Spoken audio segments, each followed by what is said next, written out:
Club Ambition Podcast.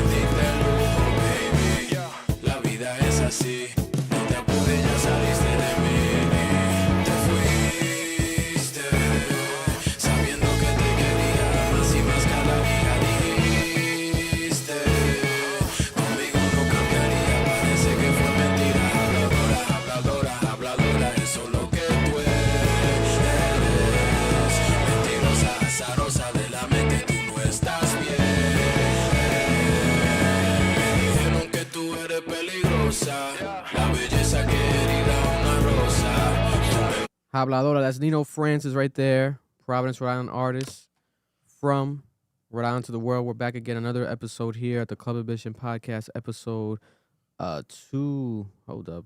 What's 15. The number? 215? Mm-hmm. Episode 212. 212. Right? We were like 214 last week. Nah, it says 212 here. For real? So 212 it is. Episode 212. Round of applause. Appreciate y'all. Thank y'all. Love y'all. If you're joining the live stream, you are part of the Cat Crew. You guys are producers. Let us know how we sound, how we look, volume higher, volume lower, anything that needs to be focused during the live stream. You are the producers. You are here to actually help us. I am Victor Baez, the host every single week. We got co-host Noel in the building with the Thanksgiving sweater already a bit early. It's cold, nigga. You know what I'm saying? It's cold. It's really cold. It's cold. It's not got that cold. Got Maron in the building right there in the cut. It's not that Yo, cold. while you putting the camera at yourself, go You got a good ass sweater on too. We all do actually. It's sweater weather. Good sweater. We Yeah, all it's hot though. It's hot in the stew. But it's that sweater weather right now in Rhode Island. Listen, we love y'all. We appreciate y'all. Thank you for joining us another week. We're here. Cat. Let's start off from the top. Also. Make sure to put that logo, the Dave's Hot Chicken logo. It should be there. It's there. Ours already there. Is there? Shout out to our sponsor, Dave's Hot Chicken. That's right. Give some air horns for Dave's Hot Chicken. Shout out to Dave's Hot Chicken. This episode is brought to you by Dave's Hot Chicken, powered by Dave's Hot Chicken, fed by Dave's Hot Chicken. This week, remember Thursday, if you're looking to get some free food, you're broke, holiday season soon, you want a free meal, stop by Thursday, Dave's Hot Chicken. Or you're just a fat ass like myself, stop by Dave's Hot Chicken. They're giving away a free sandwich for Drake's birthday. It's happening this Thursday at Dave's Hot Chicken in Rhode Island. We have a location in Rhode Island, in Middletown, Rhode Island. Stop by the location in Middletown, Rhode Island to get a free Dave's Hot Chicken this week, Thursday, as of this recording date, this October, this Thursday, the 23rd, the day before Drake's birthday. But it's on behalf of Drake. They're doing it on Thursday. A free chicken sandwich by Dave's Hot Chicken. This episode is brought to you by Dave's Hot Chicken. Shout out to our sponsor, our family over there at Dave's Hot Chicken. Also, shout out to Millennial Rhode Island. Gonna be stopping by that event soon, ending the month with that event. Shout out to my guy Travis at Millennial Rhode Island. Let's get to it, man, right away. Did Drake diss us? I got a lot of people sending me this post because it's like subliminal, but they're like, damn, is he talking about you guys? All right. He might be dissing us. We don't know. Are we doing it to make ourselves feel more important? No. It's just it might be the possibility. It might be the case. Wait, did he just did Drake delete it? Let me go on his Instagram. If he deleted, that's crazy. Oh no, it's still there. Okay. So Drake made a post showing off his abs again with a double cup. And he put in the caption, "Welcome to the era of every action has a reaction video." Basically coming at, this is the closest we've gotten so far to a response after the actual lawsuit. And he also made another post where it says, hating Drake doesn't make you deep. And he's wearing a shirt that says, hating Drake doesn't make you deep. All right. We're in this era of welcome to every action has a reaction video. That's like a call out, I think, to like the podcast community, to the reaction community. But the irony is like he fucks with that community too, like the streamers. Right? They don't talk about him. They don't talk about him in a negative light, you mean? They don't talk about him at all. Like the streamers. Well, he's friends with the streamers. The streamers from like that, like if we're talking about Streamer University, Well, I mean, like Aiden Ross and XUC. Okay. Like every reaction, we're in the era of every reaction. Every action has a reaction. Cause like that, like Video. the streamer university niggas and like niggas like that, they do like IRL shit. They do challenges. Oh my god, why is this nigga calling me? My bad.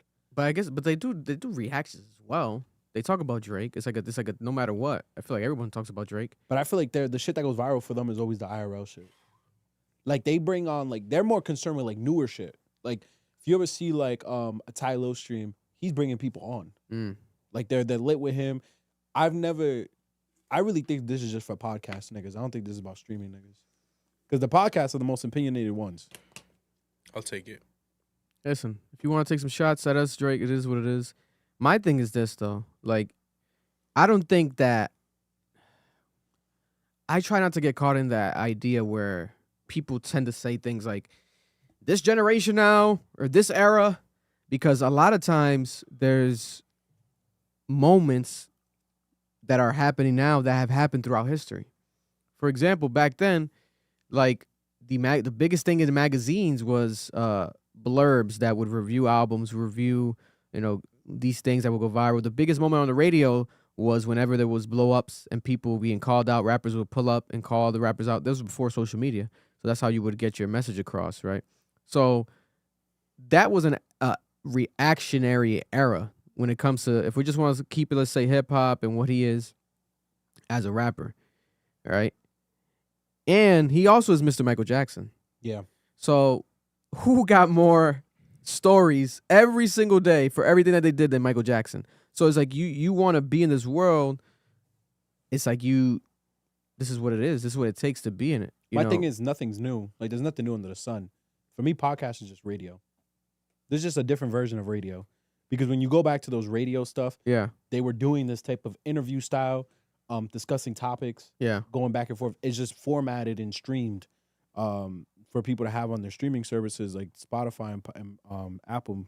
Boy, this reminds me of like the Boondocks episode where Vlad's in it and he's talking to Thugnificent. Yeah, like there is no difference to me. Like I don't understand why Drake is acting like this is something new. They've always been criticizing him from the days when radio was hot, when Hot 97 was hot. Like this has always been a thing. He's butthurt.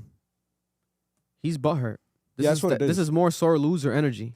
Like for why make these type of posts and this stuff and like bro, like if you want to show your abs and shit, like you could do what you want to do, right? The thing is, bro, he's doing it legit just to get the attention. But we already know we make fun of him when he does the abs, so that's one attention grabber. Yeah, the caption's the second attention grabber. It's like, oh shit, he's talking about us because we talking about him. Yeah, you know what I'm saying? It's all strategic, bro. The abs looked good though. You saw the abs? Nah, they looked the realest they've looked so far. I don't follow. Nah, they did. And he did. I guess I saw a clip. I still gotta watch the Bobby Altoff interview fully, but I guess I saw a clip where I guess he spoke about it and he was denying it. Like, no, they're real. They looked real in the photo. They look real. They could have been real. They could have been real. I think they probably are real now that I think about it. It's like, okay, they were real this whole time. God bless. But it's just like deflate. Yeah. I mean, yeah. Maybe he was just like inflamed, or maybe he had something in his stomach. Maybe the stomach thing that he said during Scary Hours 3 was real. He had like a stomach thing, stomach issue. Who knows? But like when you work out, like there's like moments. Yeah, literally. Like There's you eras. see the bulk. Like you're like, I'm bulky right now. Like there will be like fresh off a workout, you look better than you would at a normal time. Because I remember when he was jogging, niggas is like, where are the abs? I'm like, yo, y'all really don't work out. Because I could look ripped right after a workout, and I could look like shit the next day. Yeah, and some people don't look good with muscles and shit. Some people just look weird. Like, so it could be that. But that era of every reaction needs a reaction. Every action needs a reaction. Even in that is like him reacting to the reaction of the reactions. And it's like, I don't think it. Everything that he is Drake. Like a lot of people during the beef, like, why are everyone posting everything Drake's doing or Drake's posting? Why is everyone reposting it? It's Drake. Like it's like you're the biggest, so it's like that's with default. Later on, we're gonna talk about the biggest athlete, LeBron, and then people coming at LeBron today, like Russell Westbrook had an opinion, Stephen A. Smith had an opinion. They're going viral. Like when you're the biggest in your field, you know it comes with that territory, and also you are in the social media game, so people are able to respond and see things more faster than Kendrick Lamar, etc. People who play more on the backside and don't post on socials. Yeah. But even them, they get criticized. We're gonna talk about today. But a lot of people on social media were coming at Kendrick Lamar. They're like, "Hey, wait a minute! All this stuff happening with Playboi Carti," and they're like, "Yo, the relationship with Playboi Carti, and they tried to try to make it a whole thing. They want to, you know. My thing is that with Kendrick, his aesthetic has always been, I never recognized the critics. Yeah. Regardless of, because a lot of people like see reaction culture, like reaction content, they think this is a new wave. Like, no, it's the same thing. It's just a new way of criticizing people. Kendrick's never been the type to criticize. That's been his style. Drake has always acknowledged the critics. Every big Drake song, he's saying, fuck you. I don't care about your criticism. This is his bag. This is who he is. He's been doing this all his life. Like, it doesn't matter, bro. Yeah, no. And We just keep falling for it. No, 100%. 100%. But I found it interesting. I'm like, yo, this guy a week after, he's still with this instead of trying to, like, I feel like we spoke about, like, what should be the next move, either taking that pause or dropping some good-ass music. It almost feels like you don't got the good music. I don't think he's confident in what he has. I don't think it's good. I don't think it's that good. I don't think it's like this classic that he was trying to hint at last week. And that's why he's going to this route where you got social media, random posts, etc., because he knows people are going to talk about it, you know, and come at this community subliminally. But that's not new. Again by him? Yeah. Like, at 38, are you going to change how you move? Like, nah, like, no one ever talks about that. Like, at 38, because it's already seasoned in your DNA. Yeah, so, like, you are like, let's be honest here. Do you guys really feel like Drake is in a position where he feels like he's conscious enough to understand this isn't working? Yeah. Or does he have to just take such a massive loss for him to change his behavior? Because for me, it just feels like I'm watching an old man trying to figure out how to not do the thing that's always worked for him. That's really what it is. The thing that's always worked no longer works. And because you're older, you kind of don't understand. You can't grasp that correctly. Yeah. You're struggling with it because you always had the luxury of it working for you. So I just wonder if it's like that. It's like he's just too old to understand, yo, it stopped working for you. Like Kanye with the trolling shit. At some point, I'm like, yo, Kanye, you have to realize, like, you grifting and trolling isn't working for you anymore. Yeah. But you're just so old that, like, you can just tell it's like, he doesn't understand that. No, listen, Drake. Drake, you want some beef? Let's fucking do it. You want to come at us? You want to come at this podcast? You want to make a post about us and shit? What the fuck is wrong with you? I thought we were cool. You sent me the OVO chain. Probably because you haven't been wearing it. The fuck is your problem, bro? He ain't jacking you. Yeah, you I thought we was homies and shit. You know what I'm saying? Like, what the fuck? We can't have an opinion now? Every action. How about the fact that it's one of the biggest actions in the history of actions? You're basically Action Jackson. You're Jackson VP. You're true Jackson VP. If he at you, what you gonna do, Vic? Let's get in the ring. What ring? I'll fucking knock him out. Yo, imagine Vic in the studio trying to diss Drake. Yo, that'd be insane. I feel like he'd be able to get a couple punches. I'd fight for Drake for free in a private room. I don't want no views. Room? I don't want no monetization. What is Vic? What you mean in a private room? In a private room, in a bathroom, lock it up. We'll be in there tussling. Let's go. Let's get our fair ones. 5 minutes, 2 minutes. We want to come at the podcast, bro. We're not doing that. Nigga Vic gonna find out if it really that big. Nah, you're crazy. Lord. Nigga gonna come out with a mark on his chest. No, but nigga, you locking yourself in the bathroom to fight Drake, nigga? That's crazy, because the people try to call people out for fights, but it's like, oh, on my terms, it's gotta be this amount of bag. It's gotta be this on this day. Blah blah blah. Your term is no publicity, no money. I'd rather no violence. You're going to be whispering in his ear, I didn't really like how you handled that situation. But if he's subliminally coming at us and wanted to, you know, these actions and reactions, then let's fucking do it. Let's put some more actions. Let's get as much action packed as we can by Mr. Aubrey Graham. But speaking of Aubrey Graham, Drake also said, well, he didn't say. There's reports right now of a new Drake interview coming. This would be his first real deal interview, nothing fluff or bullshit, funny games since the beef with Kendrick Lamar, which would be historical. The next Kendrick Lamar interview about the beef and the next Drake interview about the beef are two of the biggest interviews that will happen in pop culture ever. Right now, there was a viral clip of academics on Vlad TV's show on YouTube, interview podcast, and Vlad was like, yo, like I heard behind the scenes, like he's sitting down with somebody. I think you know who they are, right? Etc. I don't want to tell people, but it's like blah blah blah, and people are saying I think Vlad put into the title like that it's an artist that's interviewing him, and then academics was alluding to like, yo, I'm glad that I made it happen, or like that he knows he's like a mutual party between them. Before I knew there was an artist in my mind, and it's supposed to be someone that's legendary, blah blah blah.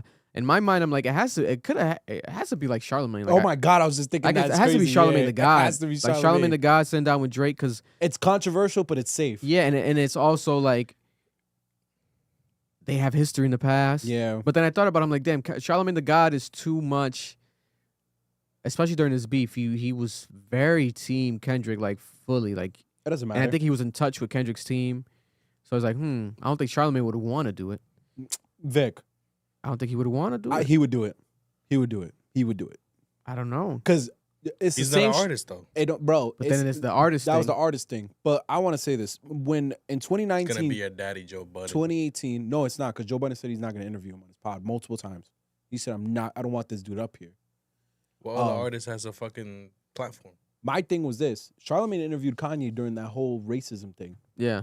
And Charlemagne was the most vocal person against him. Like one of the most vocal in the radio and media. And he still interviewed him.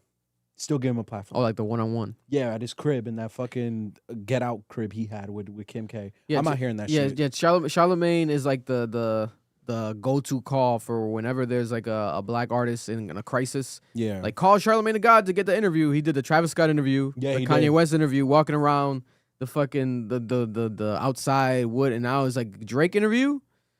And it's like I guess, and I think Charlemagne's definitely a legend. But I don't know if I would if I had to pick anybody to interview Drake, I would pick, to be honest, I would pick Joe Budden. I would love to see that Yeah. conversation, because there's so much Personal shit. more personal. It's way more personal than the Charlemagne the God situation, and I feel like That was an actual friendship. Like, they've yeah, been and on I think dinner Joe Budden was a together. real fan of Drake, so he'll give you both perspectives. I don't think Charlemagne the God was ever really like a fan of Drake. He's shitting on Drake his whole life. He like claimed like he's like the Skip Bayless. What Skip Bayless is to LeBron, he is that to like Drake, basically. So that's not good. I don't know. But then people keep saying the artist. So artist, if it's not Joe Budden, if that's the only other person, if it's an artist, it qualifies. If it's just an artist and then academics has ties to it, I was thinking maybe 6ix9ine.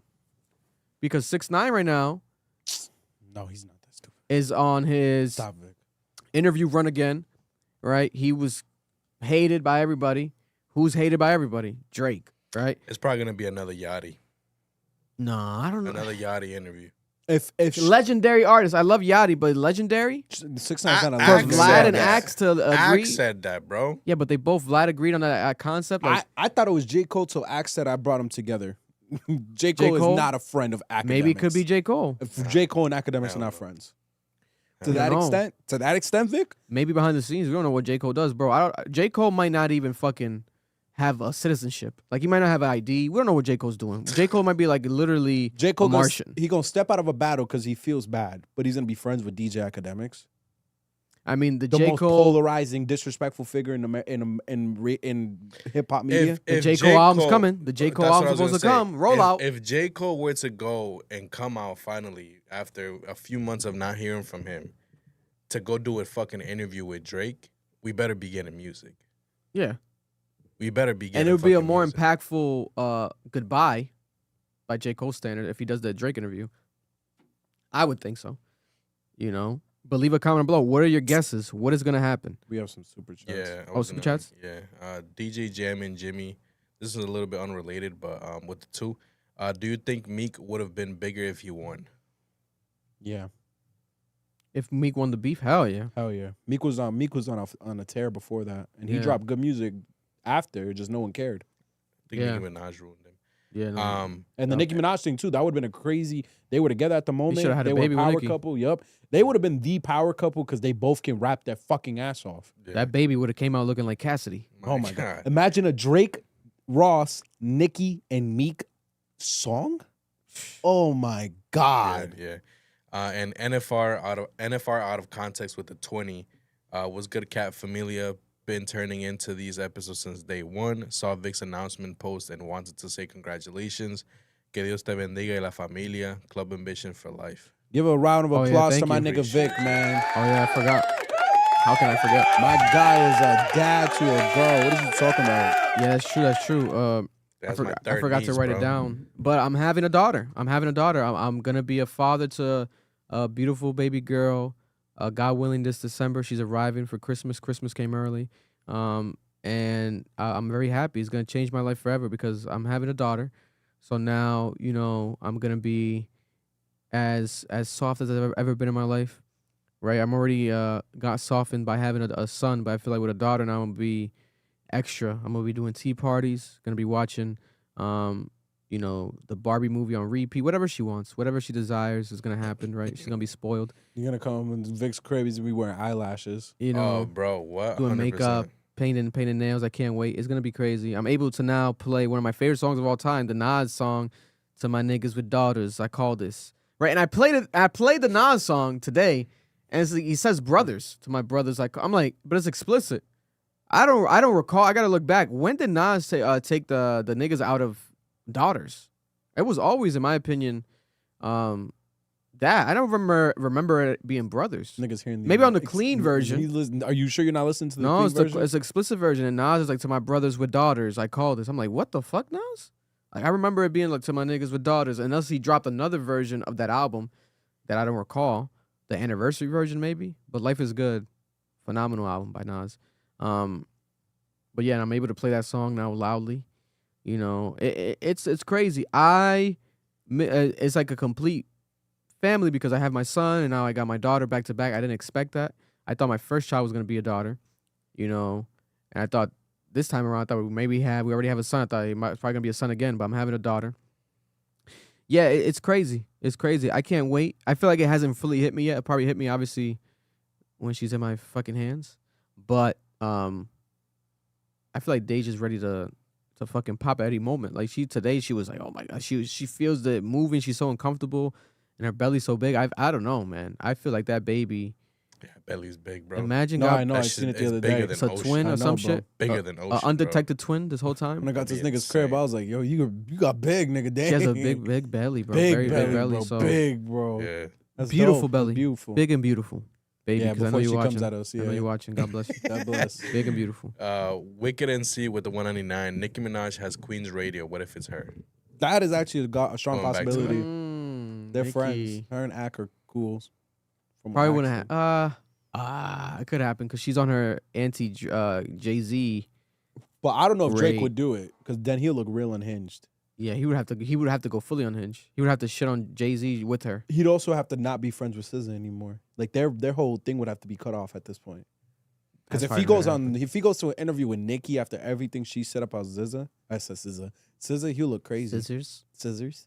Yeah, I don't know. But leave your guesses in the comments on below about the Drake interview. But yeah, I'm having a daughter. It's crazy. It's crazy. God bless, man. It's gonna be intense for sure. But I'm prepared. I'm prepared. I feel like my whole life I wanted to be a parent, a father. So now I got another baby Man. to take care of, more diapers to change. Noel gotta be next. No, I don't know why Yeah, you like, throw yeah, that man. on me. I am having another child, right? I don't know what's going on with my friends. None of my friends are having babies. I don't know if I think y'all dicks Listen, might bro. not be working. I don't know what's going on. Yo, listen. They have nigga, not gotten a girl listen, pregnant I yet. want a I don't know, child. none of my friends. I don't want a child. none of my friends. In this I want a economy, child. you're crazy. I want a child. God because gives Marlon a child. I want a child. I I'm told cool. Edwin this It's morning, I'm just- like, bro, you better start pumping. What are you doing? Yo, You not pumping, girls? Start pumping something and something. I Y'all want, gonna hit I want 30. a child. I just don't have the right girl yet. You know what I'm saying? bless. Unless I'm just gonna go get a random baby mama. But Listen, y'all can adopt too. Yo. Again, I'm cool. I want a child. I want a child. Listen. So if y'all out there want to be a good mom and ain't gonna fuck me with child support, hit me up. Listen, I'm happy. This shit's gonna be crazy. If any parents, They said Noel's son gonna be looking like Michael B. Jordan. yeah, if any parents out there, you know what I'm saying, That's a pretty baby. want to provide me with any advice, you know what I'm saying, don't give me any advice. I gotta figure that shit out myself. I had a lot of advice before I had my son, and it was horrible advice. The people who giving advice sucked at giving advice. I had to learn that shit myself. And I think that's the best advice I could give anyone out there who might be a parent or wants to be a parent. obviously the common ones like patience and have tolerance and it's gonna change your life forever. But when I had my son, I learned quickly, like, yeah, you gotta go through this shit yourself. Like no one can really even teach you. Your parents might try to yourself, but Different generation. yeah. And I will say this: it makes me appreciate my parents way more. You understand why they were how they were growing up. If you had your parents in your life and they were like on top of you and like annoying, it's like, oh, this is why. Oh, okay, makes sense. So, yeah, man, can't wait to have some tea parties. You know what I'm saying? Oof, gonna have some tea parties. I'm gonna put her on to probably Totally Spies. I used to watch That's a Totally good show, Spies that's a good sometimes. show. Totally Spies. Good show. What if she's not into this shit though? Kim Possible. Oh, we'll try it out. We'll try it out. saying? Kim Possible. What else? Some common, female shows growing up. Club Twinks. Club Winks. Club Twinks is crazy. This man's bringing out the classics. Club Winks. Millsberry. I don't know about Millsberry. That's a sandwich. No. Isn't that a cereal? No, bro. It's a video. It's a Is that game the on the Frankenstein computer. Millsberry? Y'all don't remember Millsberry? Millsberry? Let me look that shit. No. Bro, it's the game where you like can buy and like build a house and like Yeah. No. bro, what? That was like that was like Club Oh, Penguin, bro, with humans. Yeah. Nigga, that shit don't exist no more. So I will make Oh, I our know own what you're talking Millsberry. My mom, the guy saw it Actually, too. shit. My mom found out she was having a daughter. She was jumping up and down like I could crazy. imagine, nigga. Your mom and your girl gonna Oh have my fun with that God. kid, bro. She's gonna go crazy. My mom was super excited at the gender reveal. That shit was crazy. But I'm very happy, man. My family's happy, and everyone around us is very happy and very blessed. I will never take for granted the amount of love that people give us. You all watching this, you commenting, liking, so whatever the case may be. You guys give us a lot of love in person when we're out and about. Whenever I'm out and about online on social media, there's a lot of love. So Yep. whenever things happen of this milestone level, another child, a daughter at that, the love is immense. So I'll never take that for granted because there's a lot of people in this world who have never received an ounce of that type of love. So my daughter is already being loved by the world, it feels like, and she's not even here yet. So it's a blessing. It's a blessing. So God bless y'all. Thank you. And I'll keep y'all updated. You know what I'm saying? Might hop in here. Now imagine I hop on here the same day that she's born in the hospital. Get on camera with the baby. Yo, nah. Days are gonna Nah, be I'm saying we passed gotta out make in sure the we bed. clean her up. We gotta clean her up and stuff. You know what I'm They saying? ain't gonna let you do You know what nothing. I'm saying? Those babies, when they pop out, they got a lot of poop and stuff on them. We gotta wipe the blood off of them and stuff. Make sure she's straight.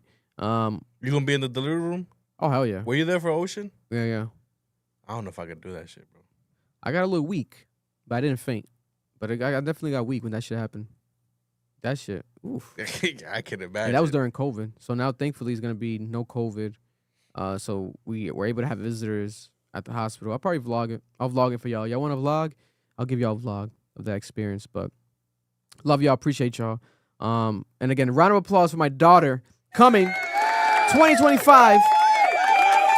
Shout out to the girl dads out there. Shout out to my guy John Hope.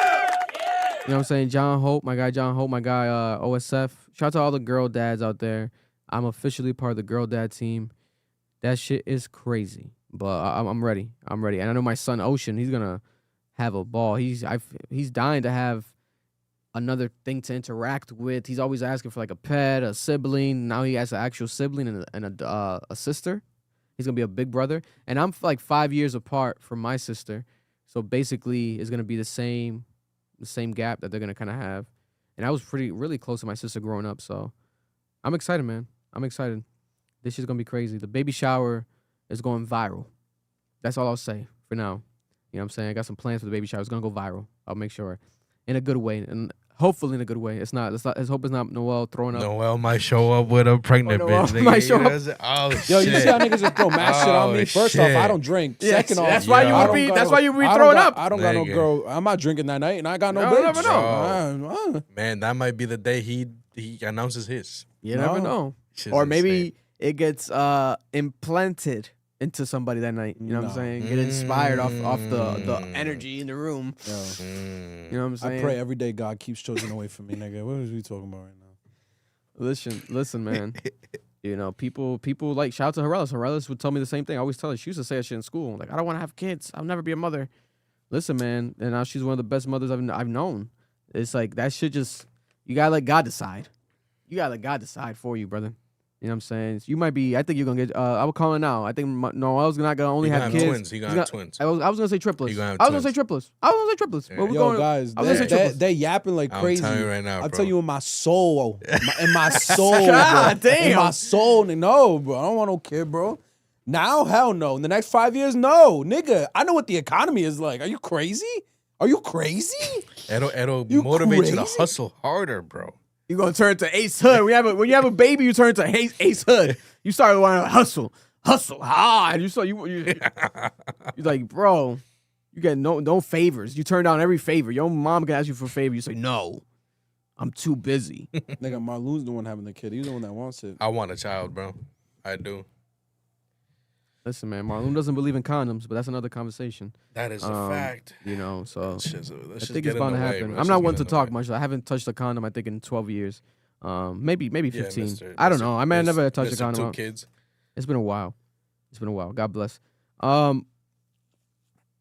The internet, there's been a couple of viral posts calling out Kendrick Lamar because of Kendrick Lamar and his relationship and friendship with Playboi Carti. I think it's really more of the timing, right? Playboi Carti brought him out in L.A. last week to perform. It was fire. They performed a good credit. It was epic, right? Playboi Carti's doing a crazy tour right now, and it's insane to see him doing these packed out. What was it, stadiums? The stadium, no? I think it's stadiums. I'm pretty sure it's stadiums, a stadium tour. At least arena. Let me look it up to make sure. Because Playboi Carti doing his own stadium tour does sound crazy. A bit. That's not happening. Is it a stadium tour? I think it is, Omar. Let's not discredit. I know you want to discredit him. Nah, man. That's your boy, though. Nah. Let me see. Yeah. Wait, no. Nah. Stop lying to yourself, bro. MetLife. No, It's no, definitely no. a stadium tour, bro. Is it Playboi currently a Carti. stadium tour? I'm pretty sure it is. Or the chat can let us know. Is it arena or stadium? Nah, arena. It's arenas, guys. It's still big. It's still big, it's still big. Eat a dick, nigga. That's still It's big. just- it's Stop still hating. big. That's, stop hating, nigga. Eat You a just dick. you're just mad He's 'cause you doing don't know arena music. tours. You don't know Eat a music. dick. He's doing arena tours, right? So Playboi He Carti is is doing music. arena Eat a tours, dick. and Kendrick Lamar came out to perform. But what people are highlighting right now is this is also same week or a week after, right around the same time of the Playboi Carti case. Right now, Playboi Carti has been charged with a misdemeanor assault in Utah after an alleged altercation with the limo driver and also his girlfriend, right?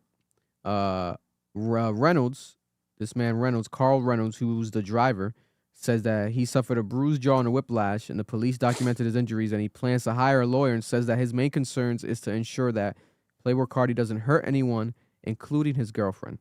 Now, Gio, Playboi Carti's current girlfriend, the flyest woman in the planet, she made a post saying that it's cap, that this is fake, that this is false, right?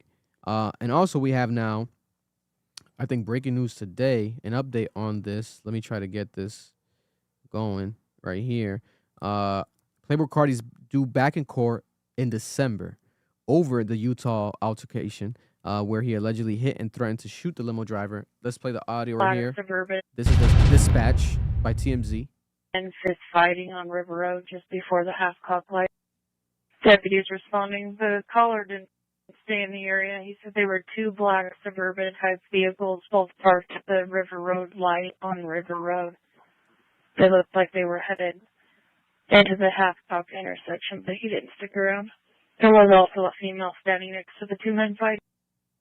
The caller, he says he was the driver of a limousine company and that the individual he is driving was the one who punched him. I'll add the information to your call comments. Doesn't sound like it's ongoing, but I'll let you know. Thank you. We just spoke with Carl. He's still at that address. He's stating that the suspect that punched him got in another vehicle, another black Suburban. He went down River Road. So we're going to try and find him. Apparently he's threatened to hit and shoot that other driver too. So we're going to go check into him. One of you guys stage at 100 South just to see if we can catch this guy. It's a limousine connection, black SUV. We're going to have dispatch put out an ATL for it as well. You guys can point to it. I think we just found it. Stand by. We're at 1677 North River Road, Tango 85 for Alpha Uniform. If we could get another unit as well.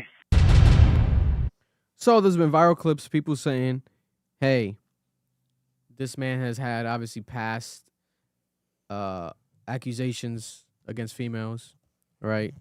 His own baby mama, Iggy Azalea's, has said her fair share of things. Even just, we already spoke about this in the past, the deadbeat allegations, right?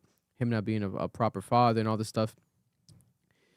So now what happens is that the viral tweets happen again and again. And it's definitely the Drake stands and the Drake community accounts that tend to pick it up more than anything. But do they have any validity in their stance when it comes to Kendrick Lamar and his friendship with Playboi Carti? Does it look good? Should he step away from him, especially after everything that he said about Drake? Is it good for business? Is it not good for business? I told you guys, him being on the Playboi Carti album, I think was genius because it's like he knows the energy that generation and what Playboi Carti does, and he knows the influence that he has right now. So him giving him that cosign, actually having a proper collaboration multiple times on the album, I think it was genius. But then there was a lot of people who were like, what the fuck? Like, this is not hip hop. Like, what is this? This is screaming. This is not a hip hop artist.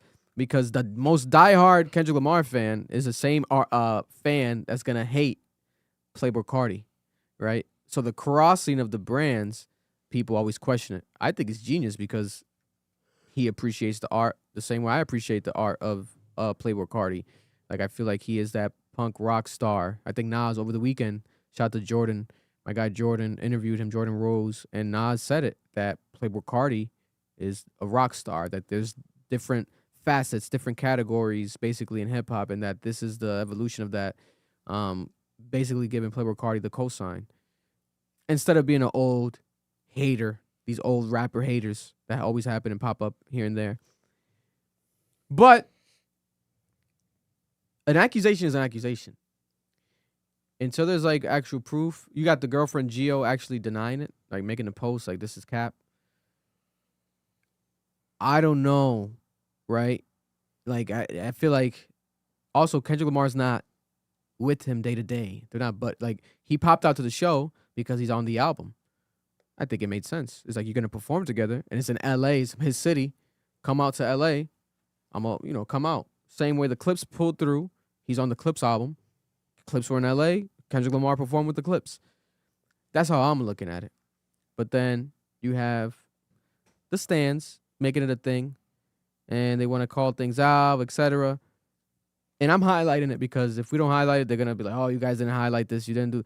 Like they always, it's like it's a tit for tat every single week, right? In the messages that I be getting in the comments.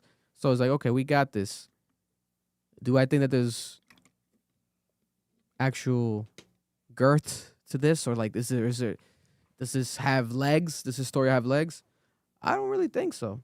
It would look crazy now if he got charged and God forbid Gio comes out like, yo, Carti hit me, blah blah blah. I think like it's like, oh shit. Like if I'm Kendrick, I'm like, you better hit up your team, tell him to delete those photos with him. You might have to delete the song. Why does it matter? Well, I think it's people are saying the past is the past, bro. No, but that would be the current. That's not the past. No. But what I'm saying is like, obviously, if he were to come out and start taking flicks and hanging out with that nigga after he actually, got convicted or whatever the fuck it was, or got charged, Because it has nothing to do with him. Hey, my thing is this. I remember what's that guy's name? The one that does the reactions, the white dude. What's the dirt? Anthony. Fantino? Oh, Fantano Dino drop. Yeah. Fantano. I remember he said this, and like I really respected this take on him. He was like, he's basically saying that Kendrick being on the song with Playboi Carti is a contradiction because Playboi Carti's obviously had a history documented by his baby mother that he's an absent father. So his argument is like, you just called Drake out for being an absent father. Yeah. And Anthony basically said this is the hypocrisy with morality. This is the problem with having a moral argument and trying to stand on a moral high ground because everyone's imperfect. 100%. So what you're going to end up having in a situation is where you're casting stones and then you find yourself finding yourself in a hypocritical situation. Mm-hmm. And that's why he was like, the moral like way that he attacked Kendrick with the diss. I mean, the moral way Kendrick attacked Drake in that whole diss just didn't make sense. Mm-hmm. It just wasn't. healthy for art and hip hop. And I agree with him. I'm like, nah, I actually agree with this take because that's really stupid. Like, if your whole thing is morality, why are you hanging around Playboi Carti, who half his label is getting accused of sexual assault allegedly and domestic violence? I'm could still questioning that collab, bro. Bro, we could talk about Destroy Lonely. We could talk about Ken Carson, who multiple allegations on the internet. It's so bad. The Playboi Carti Discord, like, I'm not the Discord, the community on Twitter goes, yo, like, I don't know how I can keep defending this group. Like, they joke about defending the group. And that was what bothered me so much. It's like, yo, Kendrick, what are you doing here? You just went on this moral tour, this whole moral escapade, and you just sat on this moral high ground, and now you're aligning yourself with this person, and it shouldn't matter. But it matters because you made it matter. Now it's ammunition for the people who don't like you. Yeah. Because this was the thing you ran on. This is the thing you built the beef on. So now you have to have moral consistency, even though no one is capable of having moral consistency. You are always going to be a hypocrite at some point. And that's just what frustrates me. Because in reality, Vic, does it matter? No. Like Marlon said, who gives a fuck? Yeah, he wasn't with him when that shit shooting happened in the gym. Yeah. And he wasn't with him when he did that shit. Yeah. Yo, no bullshit. Tomorrow Vic could shoot a nigga. That ain't got nothing to do with me. We weren't there. I didn't tell the nigga to shoot him. Yeah, he didn't call me after You passed me the gun, though. You see how niggas rat? But like, I wasn't there to do anything. Like that. This moral argument is dirt. Like, Nick, you know what this is? This is niggas on the internet who get to have an opinion about morality.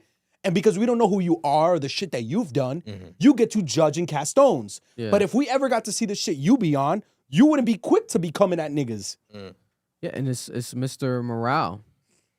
So it's like they're gonna hold him to the biggest microscope, where it's like, let's see, you are very judgy, man. Yeah. What's up with you? You're not perfect, man. Which is what they're doing. They're doing that That's shit what to they're doing. Tyler too. Yeah, that's what they're gonna always do. this But whole I weekend. feel like my thing with Kendrick, though, I think it's still strategic because I think Playboi Carti's influence and popularity right now, and what he's been doing for the past like 5 years, he's been going crazy, is something that it oversees and overpowers all these allegations and all these accusations. Like, I think it's something where he is like, if I hop on this album, I get to fuck with this crowd and this generation, and I actually fuck with this sound, and and this is a way for him to tap in with the younger Oh no, yeah, it's a audience. great business move. Because think about it, who else right now could he do that with? I don't see him doing it with anybody else if it's not Playboi Carti, realistically. If he wants to get that crowd. Now, if he wants to still get the crowd that he already has, but that's younger, obviously you have young, good-ass rappers, before the beef, Joey Badass, JID, Chris Patrick, all these people that kind of come out of nowhere too, also coming up. Like, they've been working for years behind the scenes. They're really good lyricists, like a Chris Patrick. It's like, you can see that, but it's not going to get him a Playboi Carti. It's someone, his audience is just too large. Playboi Carti was just on a stadium tour with The Weeknd. And now he's on his own sold-out arena tour across the country. No, he's a major artist. So it's like, it makes sense. Business it's and a business art-wise. decision that he's doing, and with the business comes photo ops. Gonna take a photo with him, but I don't think that they're texting or hanging out. I don't think that But it's Vic, like why a does it matter? friendship. Like, and if they're, I feel like they're better off having a friendship, because maybe he could be that guy to be like, yo, what's up with you? You good? Like, give him some advice if he needs it. Like, yo, how you right? Like, you need some, you know what I'm saying? Like, I heard this stuff. Like, give him some of that OG talk. Almost how like J. Cole was trying to give to Lil Pump. But Lil Pump's a nutcase. Lil Pump's ridiculous. But it's like that idea of doing that, right? Where it's like maybe he can be that more mature friend around that could help him in that case. But at the same time, it is a lot of just accusations, right? The limo driver, it seems like he was just maybe trying to make shit worse. Maybe they did have an argument, him and Gio, but it's like for him to, I guess, maybe fuck around, make Carti look bad, worse. Like, hey, and he did something with his girlfriend. It's like, hold up. Wasn't it just between you and him? Now you want to involve the girlfriend, and the girlfriend's, which is rare. Just, you don't really see that. They let these rumors live on, etc. She came out and made that post, which I like. I'm like, okay, because you see her all the time with him. They're together all the time. They confirm the relationship. So for her to do that, it clears that up fully, I would say. Yeah. But this is a conversation. Always happens. Every time Playboi Carti, Kendrick, or Playboi Carti, Kendrick, Playboi Carti, Kendrick. Anyone Kendrick gets attached to now for the rest of his career. It's because he did it to himself. He did it to himself. He did it to himself. But listen, it's a double-edged sword. You won this beef, right? But you also won off the back of morale and pressing those issues and culture, culture, and like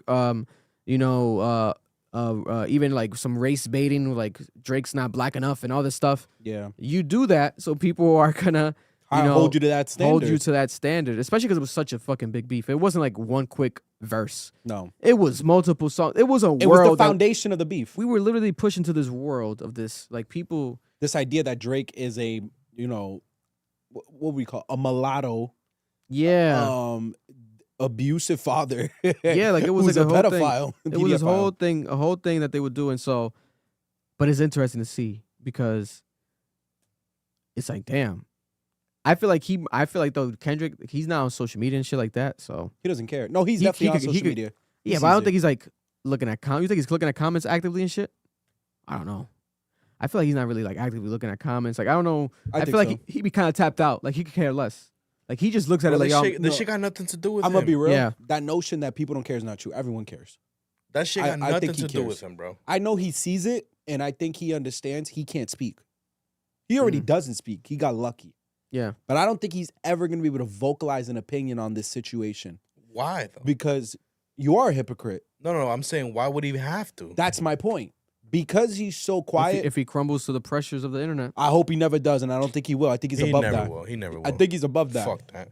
But the reality, Vic has a point. Like, there could be a point where he feels like he needs to say something. I hope he never gets to that point. Because you won't have an argument. Yeah. You made music with Kodak. Kodak had mad allegations no one talks about. And you put him on an album called Mr. Morale.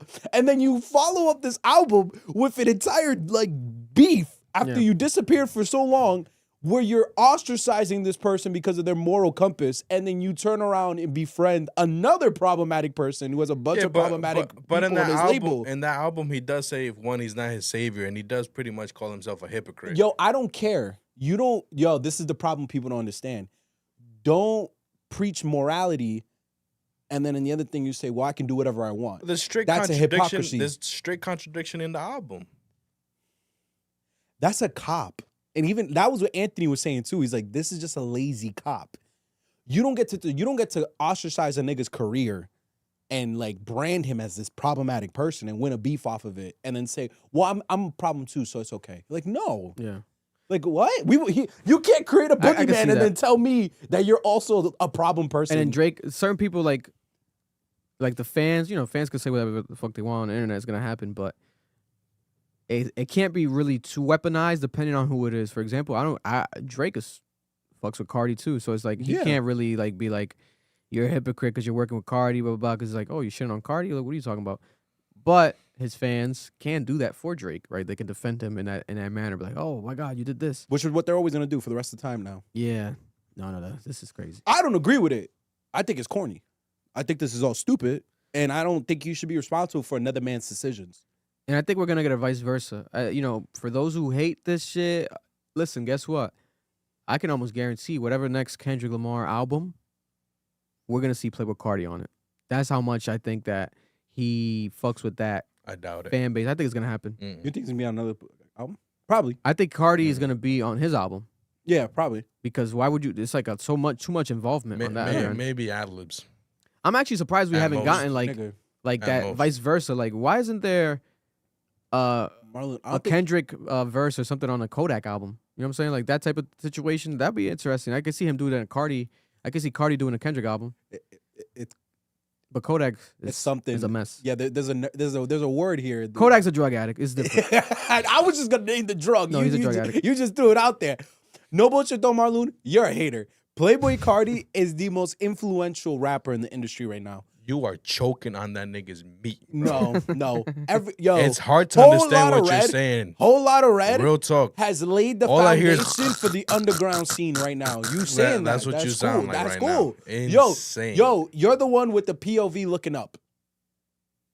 What are you talking about? Your camera POV that's is looking. That's Victor. No. That's aesthetics. That's aesthetics. Yeah. Victor decision. Yeah. Okay. But What the fuck that got to do with anything? you're the one saying that I'm swallowing. Oh, Your yeah. camera angle is for the swallow. But if it's not Carti, who Virgil. would you say? What, Because on the there's other album? more people. On the album? No, just in general, just in your take, like quick observation, like who would be like a very influential rapper right now? Like, or Yeah. the most? Who's more influential than Playboi Carti right now? I don't think rap is in its. I think rap is horrible right now. I don't think anyone's fucking influential Even in if rap it's right horrible, now. someone's influencing it to the horribleness. Who the fuck is influencing rap right now, bro? Playboi Carti. It That might be. nigga It hasn't might be his dropped fault. shit this year. It might be his fault. It might be his fault, more It's that not you his that you don't like him. That might be it. That you don't like the game. The game. Yeah. Because I promise you, them young niggas love him. That's their god. Yeah, and they're fucking retarded. What can I say? Oh my Come on, god. that's crazy. Yo, niggas hate the youth. But Let's be honest, bro. Let's go test their fucking IQ. Oh no. some IQ All test. right. Yo, we love you guys. Side quest with the 2. Where does Drake disses y'all? We'd speak about it in the We spoke. beginning. Go back to the beginning. Yeah, we go spoke back about to it the in the beginning, man. The Yeah. mushroom Appreciate you, print bro. on the throat. God bless. Round of applause for Saweetie, right? Saweetie, Nah, don't do that. she doesn't sell vagina. Vic. Saweetie came out and said she doesn't sell her vagina. Maybach May. People be lying. No, but listen, she says the recent accusations made about me are false and defamatory. Where's the lawsuit? And deeply disturbing. These claims misinterpret the facts and solely aim to damage my reputation. This person never managed me. She was simply introduced to me by family. Her motives are now obvious. I'll let the lawyers take it from here. So she's talking about Maybach May, this girl that accused Saweetie of having an escort type of service between her and a soccer player named Jaden Sancho, right? This guy that makes $350,000 a week. That's how rich he is. And when it comes to the relationship, it's been documented on camera. She's been shopping with the guy. She also met the guy during a game inside the actual stadium on the field with the woman Maybach May on camera, on photo. So ever since then, people have also used that as like evidence where, wait a minute, Maybach May, this is her introducing her to a client, right? It seems possible. In my opinion, obviously, lawyers gotta have to play this out, but then I could see a case where there still could be some validity to this, and then still in court, Saweetie could win, because what is it to show proof of this? You know what I'm saying? Like, is this something that just a text message is enough proof, or would you need, like, if you're talking about services and shit, right? Would you need like a contract? Video proof contract. Or yeah, you know what I'm saying? Like a money exchange, like or fully. pictures of like every fucking Yo, step, bro. so let's be honest. You think Saweetie is deleting messages? You think she's doing this undercut? I'm gonna be real. I think allegedly she's doing it. Because if it wasn't true, that's a crazy lie. I would have expected a lawsuit. Not, why are you giving me a statement through your IG story? Yeah. And my frustration is because you would usually do with a PR team, or a lawyer would release like, hey, we're suing this person for this, and this defamation, because it's an easy defamation case if she's lying. Because to prove it's not defamation is like you guys say, you got videos, you got text messages, you got the monetary transactions. That's all available. She already showed her that she got messages. That's how she started this. The mistress, I mean the whatever you call her, the lady that hooks them up. She already dropped the photos of like their messages, her texting the soccer player. So messages exist. So if this ever goes to court, it'll all just go to discovery and we'll see everything. That's why I don't think this is real. I think that story was like, let me clean this up. But if it was not, like if it was legit, like she was defaming her, you don't think she would have released a public like statement? You don't think a lawyer would have was spoken on her behalf? What are we talking about? It's also I like hope so. this got so viral and so crazy that I feel like she also obviously had to respond, because it's embarrassing either way. If it's true, it's embarrassing. If it's inaccurate, it's embarrassing. But again, why would this woman make the accusations just because Saweetie owes her money? And to open up a lawsuit of that gravitude? Yeah, and it also, we have to be honest, is opening up a lawsuit to this and then going to court really the best case scenario for Saweetie right now? I'm not sure, because more could be revealed, right? This woman says that she has more evidence, etc. But that's what I'm saying. And also, it could be a rare case where this woman, I don't know if she's broken it down more, but I'm interested, like, what's her take? Is she trying to say that this is what she did with Saweetie one time? or this is something that Saweetie's done multiple times. No, she said multiple times. And this was her most recent client that she just stopped at and like fell in love with. No, she said that. Yeah. She said they went on a tour together, and I believe it was Australia.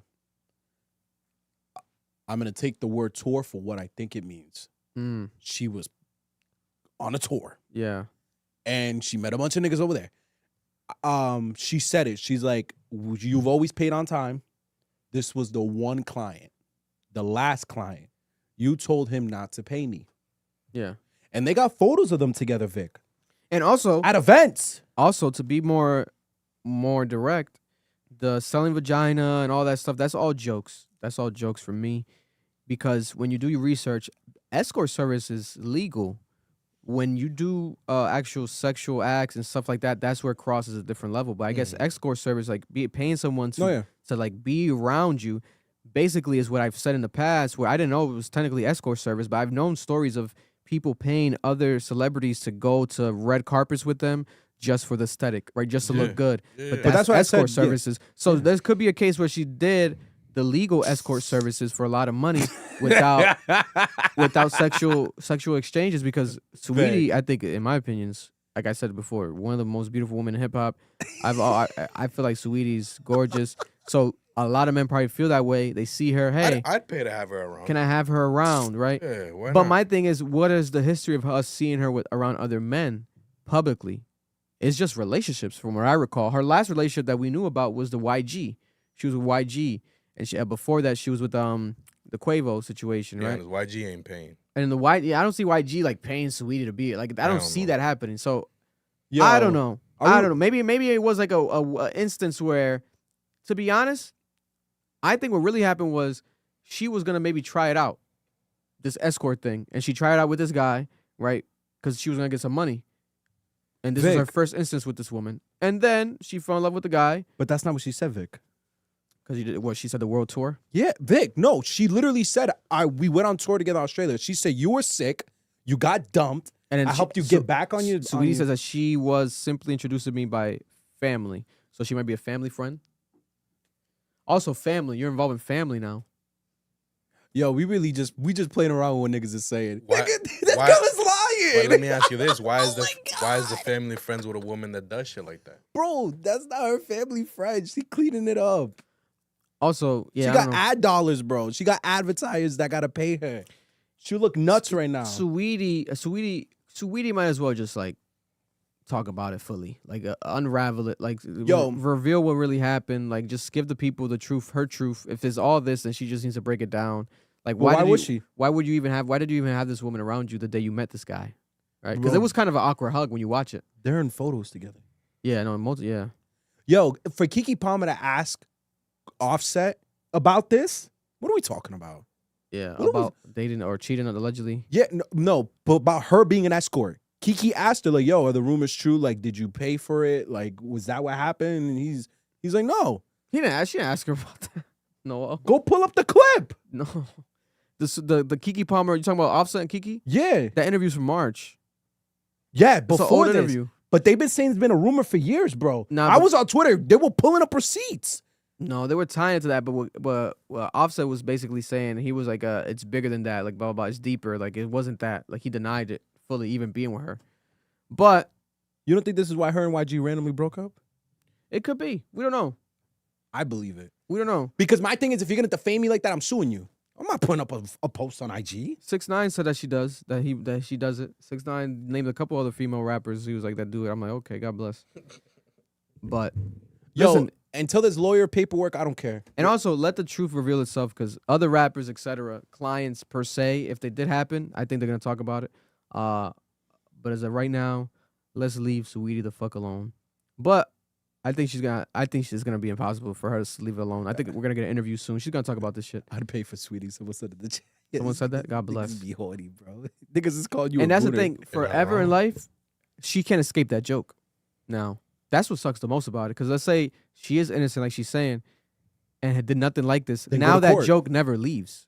That joke never leaves. Like, oh, pay for the pussy. Like, that joke is never gonna leave, bro. Same with Drake, to be honest. The pedophile joke is never gonna leave.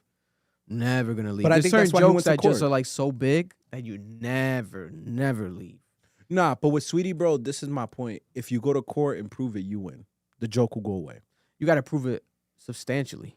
It's not that hard in a civil court, bro. Metro just won. It's not as hard as you think in a civil matter. Because I forgot how civil and criminal work. There's a fine line between the two. The burden of proof is different. She could win in the civil court if it's not true. That's why I'm confused. File it. You have the text messages because she got text messages. So I mean, there is an exchange of conversation. Yo, I'm gonna tell y'all something about rich people. If you defaming a rich person, they're gonna sue you. Yeah. Because they can't. Cardi B sued Shorty that was dragging her for years. For how much? Like 20 million? What was the lady's name? I think she got like a payment plan on her. Yeah. Because she had the proof. Yo, when you rich and niggas is defaming you and you got an opportunity, you do it just to set a point. You are not gonna post on your IG story, this isn't true, you're gonna hear from my lawyers. No, your lawyers are gonna post the paperwork. Nigga, this shit is cap. We gonna forget this in a few months. Nothing's gonna happen legally. And that's it. So, but I don't know. Okay. Because wait. Saweetie, unless Saweetie has a lot of stocks and a lot of investments, she got to show her face to make money. So what is she going to do? All the brand deals are done. Ain't nobody going to work with her. People forget fast, Vic. No, I don't know. I don't think what's she going to perform for Christmas? She can't perform anywhere right now. Then you better go get your ass I think, on right? Rogan. I don't know. Go get a lawyer. Sue. Because she was very like family, brand friendly, McDonald's. Again, she went from a McDonald's meal to this. It's a completely different world. When you're in the McDonald's world, it's like, okay, family friendly. Now you're in this world where people are saying you're an escort. It's like, oh my God. Like, what the fuck is going on? I can't lie. I believed it with the 48 Laws of Power dude when he posted her in 2018. I'm like, this is nasty. See, so even that, she should clear. If I'm her, just clear it all up. You're innocent. Just talk about it all. Be like, yo, I met this guy. Like, explain everything. Maybe you got paid to like date him. Like, explain what it is. Or maybe you paid for a very expensive dating service. There's dating services out there that are very expensive. I was watching that show, the Virgin show, and they was like, this woman, it's like, she's like, yeah, it's like $10K a week you got to pay her. Oh, fuck. And she's match makes you, but it's like supposed to be guaranteed. Oh, the one where the girl has like high ass standards. Yeah, she has high ass standards. Like the hit but she's shit. mid as fuck. And she had to pay the matchmaker. It was like 10 Yeah. grand a week. I'm like, yo, people, this is a real service, but she makes a lot of money. Like Hitch, probably. I haven't watched that movie in years, but I'm pretty sure it was that way. No, Maybe- yeah, that's maybe- how Hitch went. Maybe it could have been this. It literally could have been this, but then this woman knows that she can make it nastier and fuck up the narrative just to get her money back because she's so salty about her money. When people are owed money, they also do despicable things. But you think Saweetie needs her to put her on with a soccer player? Maybe. Or maybe the soccer player needed to be put on with her. No, that's not how the story goes. She's claiming that she introduced him to her. That the client is her. Where's Sancho? Where you at, Sancho? That nigga is not speaking, bro. Where's Sancho at? Them soccer clubs own you like slaves. There's no need for him to talk. You don't need to say nothing. Nicki Minaj has officially canceled her next album, she says, and she seems to be like she's blaming JayZ because she says, okay, I'm not going to put out the album anymore. No more music. Hope you're happy now, JayZ. Bye, Barbs. Love you for life. I don't know what the fuck. That doesn't make it look good at all. Why say this, right? She has an album slated to release March of next year. She already released the release date ahead of time, months ahead of time, like 5 to 6 months ahead of time, basically. And now she's canceling the album and she's blaming JayZ. Is it the Rock Nation shit? Like, is she trying to allude to Rock Nation? Or maybe something happened behind the scenes. But Distributors probably. Distributors fell out. Like, maybe she lost some sort of deal. Maybe her contract her got statements. messy. Bro, she literally was on the internet calling people's kids what does she call culture? She called culture ugly. monkey. A monkey. Something. Yeah. She got said something nasty. She said your kids look like monkeys because Cardi said her kid's slow. That's what it was. So once you do that, I can see a world where your distributors are like, yeah, no, you gotta stop. Or JayZ made a call. Or, right, there could be the case where maybe this is cap, right? There was never any just to music. paint a narrative again that people keep saying Rock Nation, like Rock Nation's Illuminati, right? And she feeds into this because she knows that it won't help JayZ. Like, she wants to put the blame on JayZ. But then again, it's like this. I don't know. This year, there's so much crazy stories this year that we kind of just breeze by. But when you think about it, like even this, like something that seems so simple could be big because. If I'm JayZ, why quiet about this? Why not take legal action? The same way you took legal action against the That's lawyer, different. He took it on you first. but the lawyer did legal action was on first. him, right? Yeah, with the he did it with him and Diddy at the same time. But still, it's like, No one's taken is like not- a real legal action against. but him this, besides this that is like lawyer. defamation, right? But Or if it's a defamation, I keep- defamation. people every week, people. But God bless like- y'all. What's worse? Nicki saying everything she's saying, or someone running around saying, "I'm your son." That homeboy's been saying he's Jay-Z's son for years, and he hasn't taken him to court Yeah. to like get him to stop. Like he hasn't even done the paternity test. I don't think that's Jay-Z's kid. I just think Jay-Z's the type of person where it's like, if you ain't taking this, if you're not at my level or close to it, I'm not talking to you. Like Busby's different. Busby's a multi-millionaire. Yeah. He's worth a lot of money. He's dealt with high client cases. When he did that lawsuit, bro, that was on the New York Times. Like that was on the New York Post. Like that was a real thing. I could see a world where Jay-Z sees that and he's like, yeah, I gotta acknowledge this. I gotta set this nigga straight. But the rest of y'all could eat off. Listen, Jay-Z definitely has to have thick skin because I know those Barbs don't play any games. You think they Rock be- Nation probably has an inbox full of emails by the Barbs. Like I would imagine the amount of mail that the Barbs keep sending to Jay-Z, except. And my only thing is this, right? Nicki is in the midst of the craziness, she still is smart because she'll go at like Jay-Z and subliminally just hints, like she like sprinkles on Beyonce. She doesn't really go at Beyonce. Like she always like separates them when she's addressing them. Because I guess she still has that respect there for Beyonce, etc. She's Or she worked sees she's the- worked with Beyonce. Or she sees the overlapping fan base. She sees the over. She doesn't want to go at the. She can't handle the Beehive. Yeah, you don't want to. You don't want to The handle Beehive is probably bigger than the Barbs. No, I think the they Beehive overlap. is pretty big. They overlap. Meaning that what they're seeing the same. Yeah, bro. I know girls who are big Beyonce fans and big Nicki fans. A lot of like gay people are both fans of both. Yeah, I could see a world where she would alienate herself if she attacked Beyonce, because Beyonce ain't doing shit. So if you come at Beyonce now, the Beyonce and the Nicki fans are Anybody. picking Beyonce's side. Beyonce's so big, anybody that would go against Beyonce, they're just getting Yeah. ostracized. But Oh, I yeah, think people have lost careers. Carrie Hilson lost her career basically for the Beyonce beef and shit. But like that black gay demographic that rides for both of them, if she ever attacked Beyonce, they would flip on Nicki so hard. Yeah, That is true. Look how they flipped on Edwin. yeah. Yeah, They- bro. Those the gay blacks, they don't play, bro. Listen, we gotta bring them. That would be crazy if we have Barbs and Had Barbs? Beehive fans. If you're watching, let's get both of y'all in the studio to represent both sides and have a battle in here. But we want the lieutenants. The lieutenants, though, it's gotta be the Yeah. lieutenants. It can't be no foot soldiers that got 30 followers. No, I want the Yeah, no. main Barb and main Beehive account here. Yeah, that'd be epic. We can make that happen. But listen, I'm sad. I wanted a Nicki album. And I had the whole idea. Nicki and Carti dropped the same day.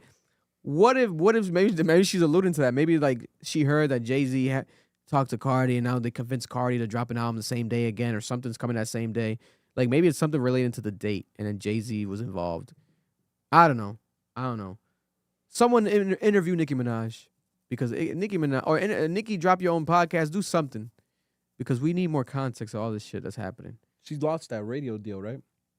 Well, I don't think she's on Apple or anything, but I No, think that's what I'm saying. She does it yeah. herself, I think. No, Queen's Radio. I think she Oh, lost she was on the deal with AMP? Apple. But AMP left. Like the AMP Radio disappeared as a company because Joe Budden was on it, Nicki was on it. That lets you know how much that app and shit people just didn't fuck with it. Because if you have two of the biggest people when they speak that people care about on your app and people don't give a fuck about the app, that's crazy. That shit must have been trash. Yeah. Also, rest in peace, D'Angelo. Right. D'Angelo. Yes, sir. Rest in peace to the legendary R&B artist, the neo soul, legendary artist in general, right? Passing away from a private battle he had with cancer. No one, seemed like nobody really knew about it. It seems like it might have been more recent. All I know is that he is very legendary, and I hope this is a call out to all the award shows out there. You need to do a proper tribute. This man deserves it all. His influence and his actual just music and talent level, he deserves the proper tribute, the proper honoring memorial. to the highest extent. So the pressure should be on for every single award show, even fucking Nickelodeon. I don't give a fuck.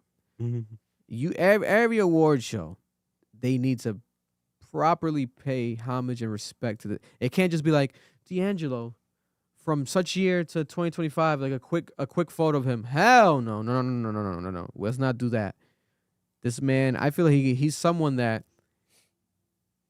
He created Neo Soul. he created Neo Soul, but on top of that, it's like he almost, you can argue he might not even gotten, like it was like if you knew, you knew, but there still was a level to me that felt like he didn't get his proper flowers while he was still here. But he didn't really, I feel like, care much about it because he was so much of an artist. Like he wasn't on social media. Like he wasn't like looking at, like he didn't know about social. He was tapped out. Yeah. He was tapped out, right? But every album he dropped, arguably a classic. Every time he would pop out, it was a classic moment. His performance is classic.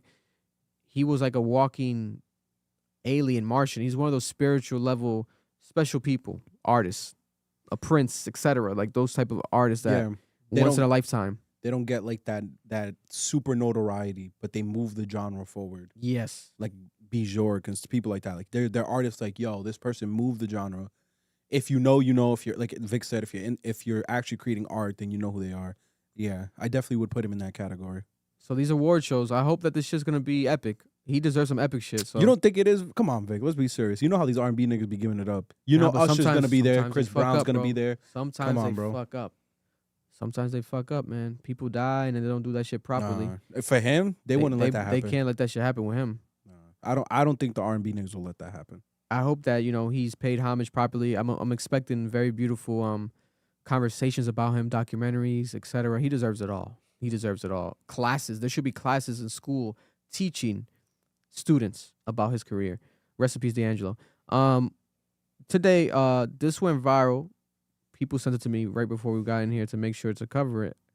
I wasn't too much aware of it, but LeBron James. Today seems like to be like the day that people are hating on LeBron James. It's Hate LeBron James Day. Russell Westbrook, there's a new report alleging that he grew tired of LeBron's fake behavior during his time playing with him on the Lakers in LA. He says, I hate that fake shit. I just can't do it. LeBron quietly pushed for a reunion with Kyrie Irving, a move that would have required trading Westbrook despite publicly denying it. LeBron often said, let Russ beat Russ in interviews, but didn't actually support him behind the scenes. During a Lakers team event where Will Smith came to speak, damn, again, Will Smith involved now. Big Willie, what did Big Willie do? Big Willie came to speak, and LeBron James and AD suddenly walked out before he arrived. Minutes later, they returned acting overly friendly. LeBron dominated the talk, asking questions and quoting movie lines. Westbrook watched in disbelief and told a teammate, I hate that fake shit. I just can't do it. Westbrook saw multiple examples of LeBron misrepresenting himself, like claiming The Godfather was his favorite movie, but not knowing a single line from The Godfather movie. Carrying the autobiography of Malcolm X to interviews without being able to discuss it, and saying that he predicted Kobe Bryant's 81-point game. These are moments that made Russell Westbrook view LeBron James as inauthentic. Bro, we've seen it. He can't sing a single fucking song. He doesn't get the lyrics right. So remember when he said he made the deluxe? He came up with the deluxe. The 2 Chainz. Yeah. Shout out to Speedy Mormon. Speedy interviewed him recently and did a great job at that conversation, talking about that. LeBron's hilarious. But this is now moved from the internet just having their jokes and this LeBron James is a liar rhetoric and this like theme to now an actual peer who played with him, one of the best basketball players of all time, Russell Westbrook, saying this about him. Bless you. Thank you. That's crazy. I'm on the wave. But I don't think that Russell Westbrook gives me the vibe of a guy that would be lying. No, he's very person. like straight up. Like, you know what I'm saying? He may be a ball hog and make he was at the pop out, right? He was at the pop out, Crip walking at the pop out. Yeah. You know what I'm saying? Like he's that cloth. I don't think he really like, you know what I'm saying? No, if anything, he would do this. He'll call someone out. He's a Crip. Yeah. Well, allegedly. Allegedly. He's association. Yeah, allegedly. But he grew up. His favorite color is blue. Let's say that. But he definitely grew up in the streets. A Compton, no? I believe so. I'll look it up. I think it's in Los Angeles though. I know it's in California. I believe him. Yeah, I always say LeBron's a piece of shit. I think LeBron is a fucking liar. Like, yo, LeBron been lying. Yeah. That's been the joke when it came to the whole MLK. I mean, the Martin thing. Long like, Beach. He's from Long Beach. Long Beach, California. Yeah, he's a crip. Allegedly, he's definitely from the streets. He's out there with Snoop, bro. Yeah, him, James Harden, DeMar DeRozan, them niggas, fucking what's this nigga's name on the Clippers? Kawhi. They're all from the streets. God bless. But I knew nigga when he was holding the Malcolm X book on like page 2, and they're asking him, you know, what's your favorite thing about it? He couldn't say a fucking thing. And I actually read the autobiography too, so I was waiting to hear what he had to say. I was like, yeah, this nigga did not read it. The ironic part about him though is like he tries so hard to maintain that family image that he's not self-aware of the shit he's doing. Like sometimes I don't think it's a joke. I'll give you an example. When he put Drake on the shop, I'm never gonna forget it. We talked about this a few times too. I was like, cool. He put Drake on the shop, whatever. Drake's talking about the Pusha diss. And like LeBron's like, oh my God, yeah, like defending him on his side. And then when he shows up in the pop out, I'm like, this is the fakest nigga ever. It's such a fake nigga. What? But it goes a line like LeBron and Kyrie. Kyrie has alluded to this when he went on First Take with Stephen A. Smith, and when he was explaining why he went to the Celtics and like why he wanted to play for the Celtics, Kyrie was talking about this stuff. He's like, yo, like, I'm tired of being behind this dude's shadow. Like, he was tired of the media situation. Like, there have been rumors and rumbling that LeBron James will tell the media, I love this person, then behind doors try to get you traded. There are rumors. There have been and I think there's an understanding that if you come at LeBron, you're coming at like the full force of the league. Yeah. Like, I don't mean the actual league. I mean like everything that comes with being in basketball. So everyone just says he's a great guy. But there's always been rumblings and rumors that they just don't fuck with this nigga. That he's just the fakest nigga you'll ever meet in your life. Here's another clip that's gone viral now of Stephen A. Smith. LeBron. Let me get to LeBron. I don't like his not a little bit. You do not understand the links this man would go to. This dates back more than a decade. I believe he's one way publicly, he's another way privately. You know, he might not be interviewed and he might not be quoted, but the things he says and the things he has said to people, it's gotten back to me. The things that he's tried to do, if it were up to him, I wouldn't be where I am today. Wow. It's some low.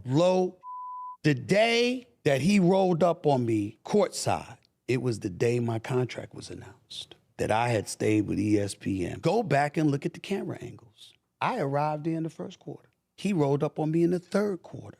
This is 2025. We got technology everywhere. TNT is a nationally televised game. How is it we got one angle and the only angle you see was of him and his face, but you see the back of my peanut head? I know this, but I know a thing or two about camera angles. I determine them half the time. Yep. Do this angle, do that angle. This is my business. I ask you straight up, do you think you felt set up in that moment? Damn right I did. You thought he had somebody out there too? Damn right that did. Okay. Damn right. That's how I feel. Okay. But no big deal.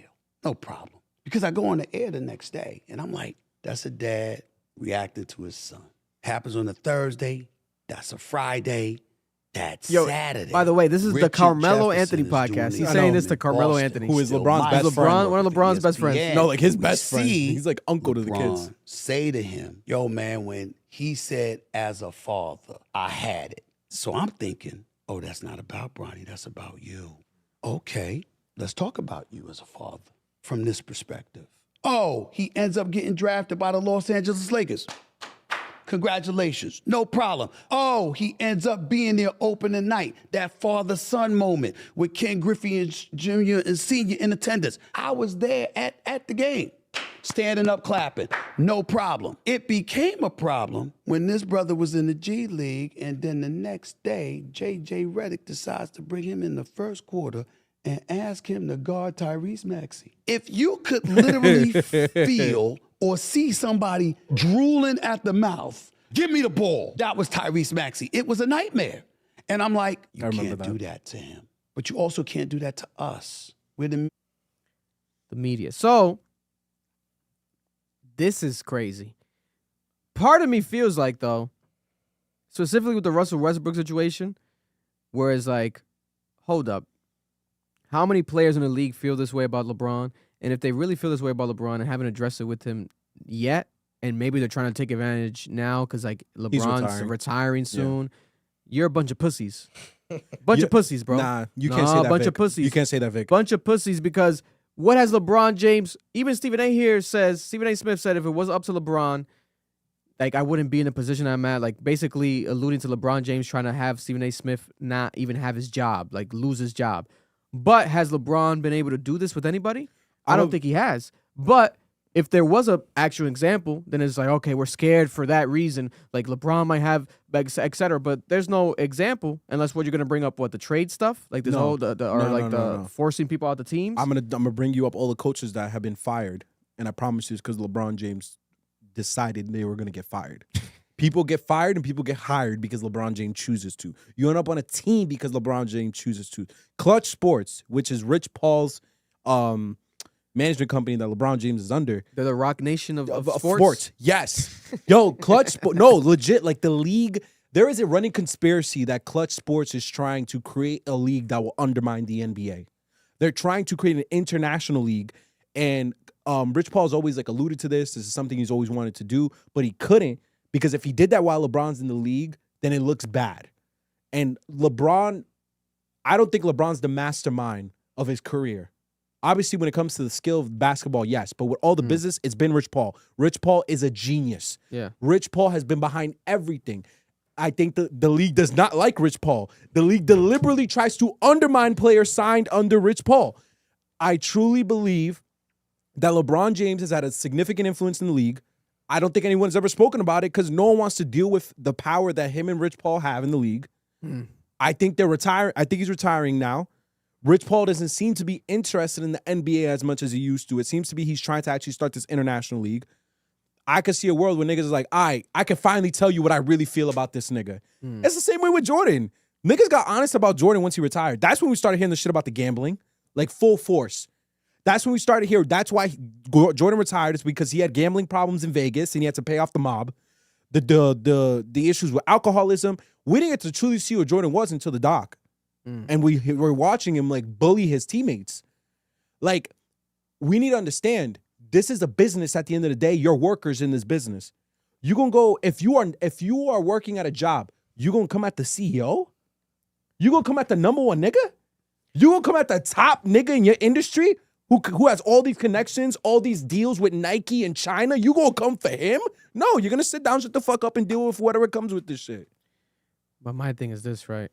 So to make these type of actual statements, so this whole time, this man that I believe to be the greatest athlete of all time, the like exemplary father figure, great guy, has no chink in his armor.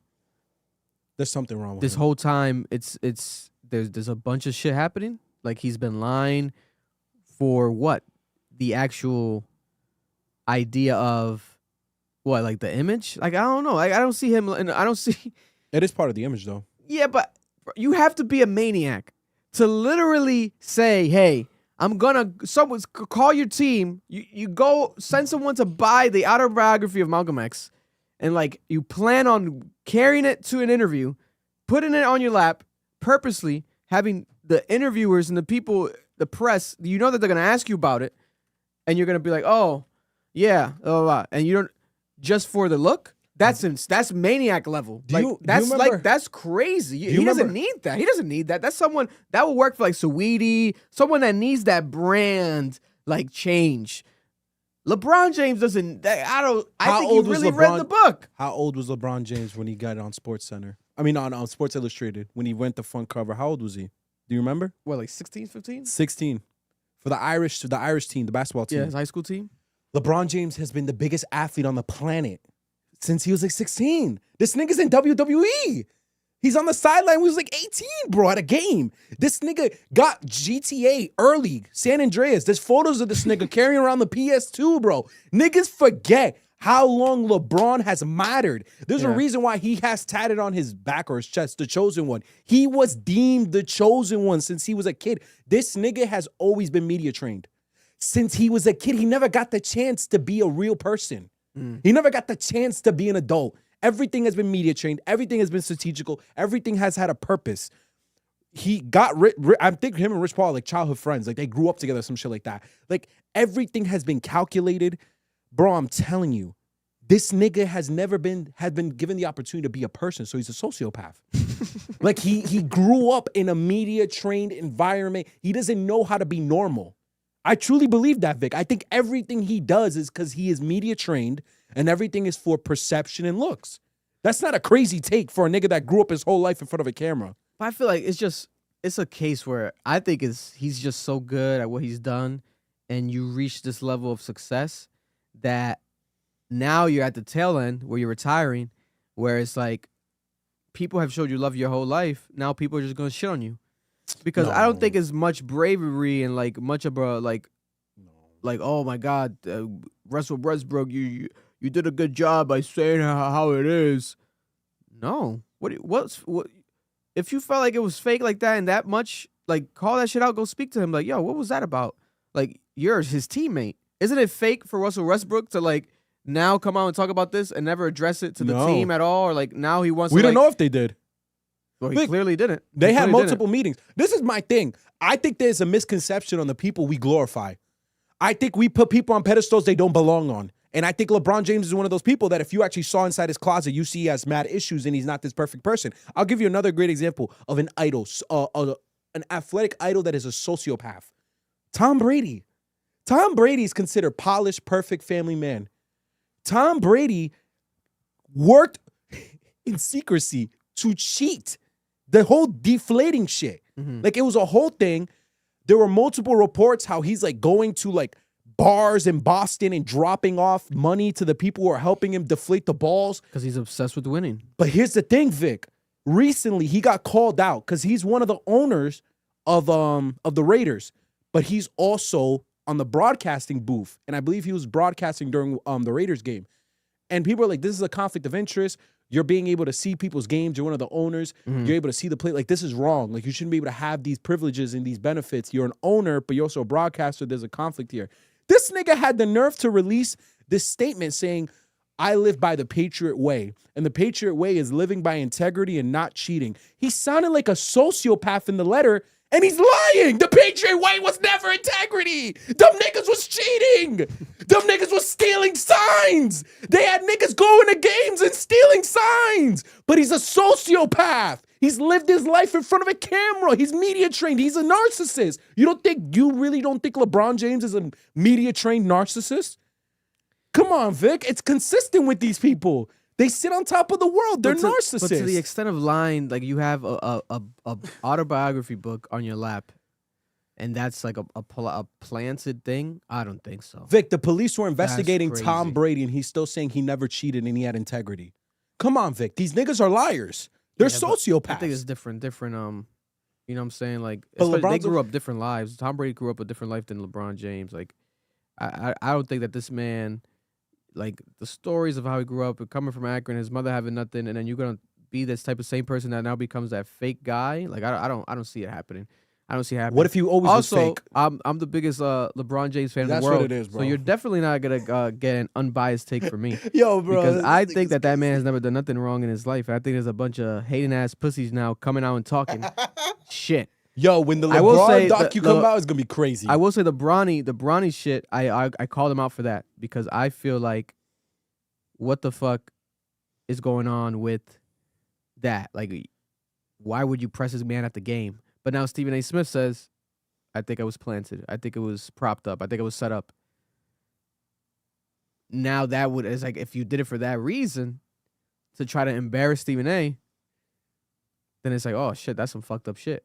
But then I feel like Stephen A., he's still talking, but he's still not revealing everything. He's like, I heard the stuff that he said about me or behind the stuff throughout the years. Proof. He's like, throughout the years, throughout the years, something dirtier has happened that we still don't know. And he can't say. He would jeopardize his job at ESPN. You do not understand the power that Clutch Sports and LeBron James has. Yeah. Nigga, they keep the lights on. Niggas is not lying. Yo, like, we gonna be honest or not, the biggest name in sport, like, it is what it is. The same thing happened with Jordan. No one questioned why Jordan retired. No one had the ability to do that. No one could ask Michael Jordan, yo, you gambling? Do you have an addiction? No one's doing that, Vic. They did it after. Yo, 10 years. Give it 10 years. Watch. You're going to find out who LeBron James really is. Because no one is perfect. The dark side of LeBron. Oh, it's going to be great. I'm going to love the Netflix doc. It's going to be fucking amazing. I love when niggas who are on a pedestal finally get fucking humanized because then all the dick eaters are stressed. They be so sick. Listen, they're going to cross paths because Russell Westbrook's now on the Sacramento Kings. So... Oh, he did get picked up by the Kings. They're going to be seeing each other. Yeah, they're going to play against each other. Soon. They're going to be bumping into the same restaurants, everything. So that's going to be great. Listen, if we see reports of LeBron James smacking the shit out of Russell Westbrook at a fucking at a Nobu, Vic, you're crazy. God bless. You think LeBron James can hit Russell Westbrook in California? I don't know. I don't know nothing about nothing. All I know is that he's talking kind of crazy here. I say allegedly, but this report seems to be pretty legit.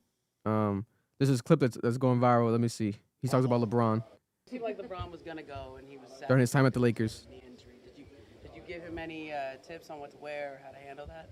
I don't know. I haven't talked to Bron, and I don't know how long. He said, I haven't talked to Bron and I don't know how long. Listen, sometimes people just also don't mesh well. Could it be Russell Westbrook's ego? Katie loves him. Every player that's ever worked with Russell Westbrook has loved him as a person. They've said it. People love LeBron James. James Harden too. loves him. People love LeBron James too. People say LeBron James is like the hardest working guy. Like he's focused. He's at the practices early. Okay. He spends millions on his body. Let's see how that turns out. Let's see how that narrative starts to shift because it hasn't always been that way. There's niggas who have said it, bro. They don't fuck with Bron, bro. Nigga fake. To them, I think he's the realest ever. That nigga's such a fan. Yo, Vic, so let's say a doc comes out. He was cheating on Savannah. He was lying to niggas. You want that to happen so bad. Yo, because you want to know why? I know it's true. You because son of a bitch. Allegedly. You son of a bitch. Yo, it's the closest thing to truth in this scenario. And if it ever came out, like the LeBron fans would just melt away. Vic, they're the most toxic fan base in Twitter, bro. The LeBron fans, they worship this nigga. Listen, they love him. They enlarge his meat. I hate to break it to you. The photos able wear boxers, they enlarge his dick. So his dick can be even bigger than it already is. There's a world where LeBron James could cheat on his wife and still be a great father. I never say he wasn't a bad father. I think that people admire him more for his fatherhood than his, he's a loyal man. So say it comes out and he's a piece of shit. He just be lying. He try to get niggas traded. He got niggas fired. Mad info comes out. Listen, there could be an argument also made when you're that good, are you deserving of that? Right? Of that, like, treatment, special treatment when you reach that level. Yo, you get the treatment to fuck up my bag. Players can fire people. Of course. It happens in soccer all the time. I feel like if you're like a Messi or Ronaldo, like you have a say so. Like now you're that big and that important. That that's expected. That you've earned that. Now if you do it in a dirty way, how it's been alleged, then that he will be crazy. Fake. He'd be fake as fuck and then do it behind closed doors. That's crazy. Now if it's just some suggestions and then people felt like, oh fuck it, we'll do it. Listen, Michael Jordan literally. The referees were pissing their pants on the court. Oh no, Michael Jordan's a piece of shit. Yes, Jordan. Yes, He's a piece of shit. No, you're right. That was a foul. There's videos of them saying that's a foul. Jordan. Okay, it's right. Bro. It's right. I'm sorry, Jordan. Like, but bro, you know what I'm saying? Like they reached this level, so it's like when you're that great. Beyond some extent, you're gonna get that luxury. You are LeBron fucking James. Beyond that, Jordan was in the locker room with a baseball bat threatening niggas. Yeah, like what the fuck? Like, but this is my thing. I just want us to be honest about the people we like. I want us to be honest about what they are. No, there's gotta be a monster inside of this perfect giant LeBron. There's gotta be a monster. He's gotta have that dog in him, like people be saying, right? The dog in him. That's all I'm saying. I think that there's gotta be that. That's all. You know. That's all I'm saying. But I don't think it's as scandalous as people want to make it seem. Like he's just fake and like has a plan to buy a fake book and he's cheating on his girlfriend all the time and his wife all the time. I don't think it's like this. I don't think so. Listen, but they also say don't meet your idols. So I put money he still hasn't read that book. Yo, I'll give you $1 billion. Marlon, you want to know what the first few chapters are about? Like they asked him, like they're like, "Oh, how far are you?" And he's like, "Oh, I just started." And they're like, "Oh, what do you think so far?" The first few chapters is Malcolm's life. His dad was killed by the Klansmen. His families ran out of town. He ended up moving to New York. Oh, this whole thing. He ended up becoming a pimp, getting arrested. That's where he found Islam. So easy to summarize. That's when I know he didn't read the book because it's a crazy beginning. Your dad gets killed by the Klan. Nigga got put on a railroad track and ran over. But what's more believable? If he just was planted that, he would know what to say. But if he was caught off guard, like, oh shit, I was just reading and then I had to come into this interview, he wouldn't know what to say.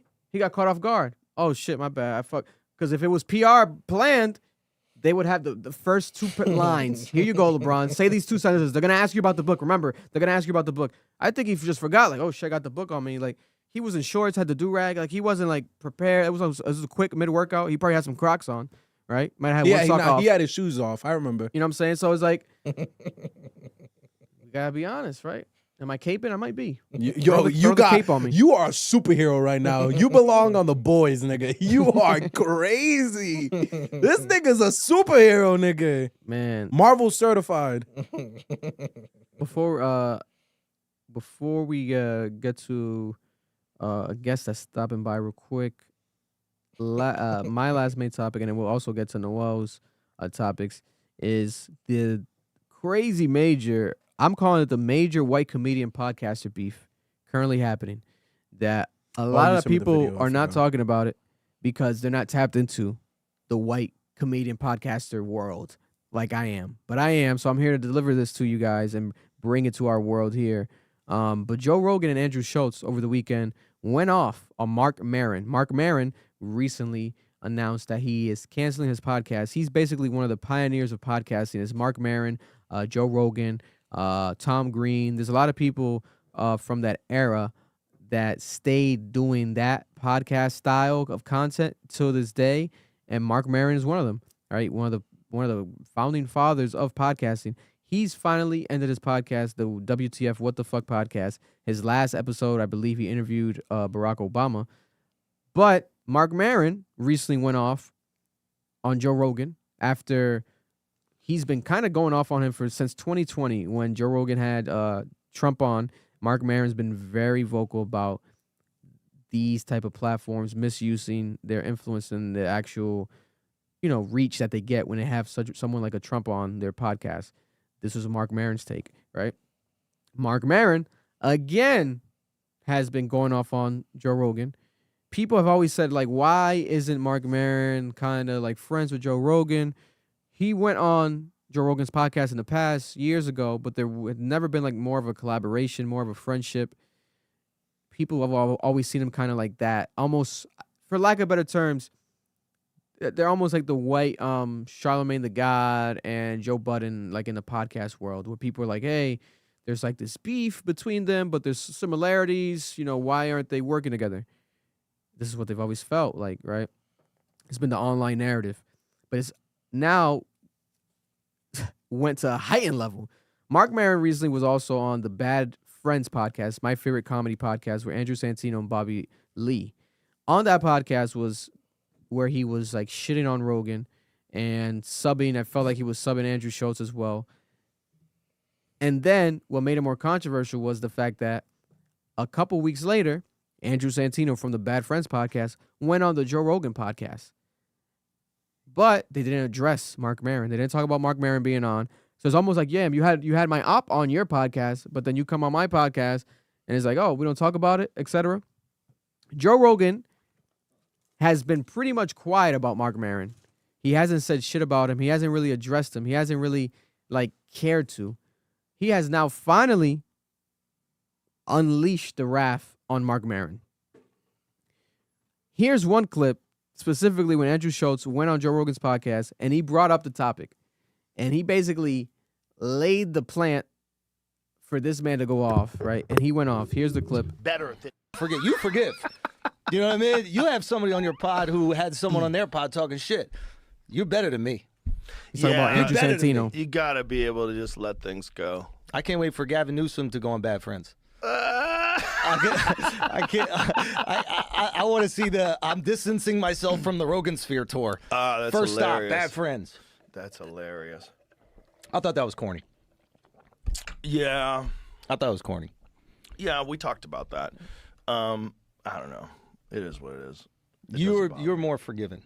There's no time that you should, in my mind, no time that you. So Santino says, Schultz says that basically Andrew Santino, he thought it was corny having Mark Maron on and then going on the Joe Rogan podcast. So that's like, oh shit, there's a beef between Andrew Santino and Andrew Schultz now.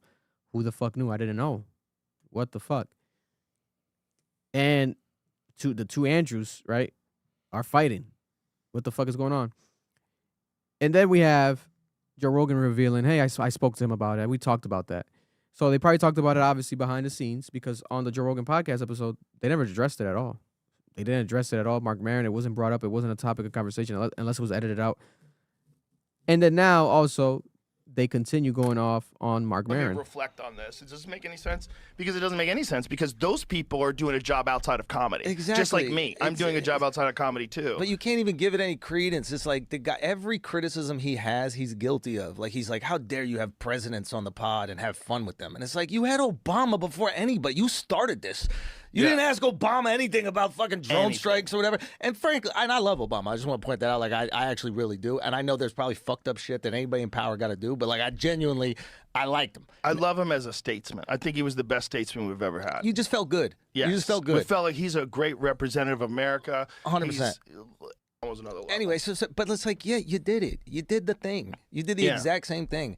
Talk all this shit about, like, oh, we just had him on recently. You didn't ask him anything. Of course he did. Anything like would you have repealed the Smith-Mundt Act? But if is you that knew the surprising consequences to of you? it? No, not of course to not, because me. we know, because we're inside. Well, this is the thing. He positions himself as this intellectual, but he doesn't say anything interesting. Yeah, there's nothing that guy ever says where I'm like, wow, that's a unique insight. That's the thing. Fucking never. It's childish with a good vocabulary. No, I think he's a smart guy. I think he's probably smarter than he is funny. I think that drives him crazy. Yeah, but he's also too obsessed with himself to be reflective enough to understand why other people don't like him. Wait, you're saying the guy who talks by himself for 5 minutes before the president comes on? 15 minutes? If there wasn't for Fast Forward, there would be no Maron podcast. Yeah. And that was just before a rant. Yeah. So they went off, right? They later on go on to say, we know who the pieces of shit are in our industry. So this is like real deal comedian beef happening behind the scenes.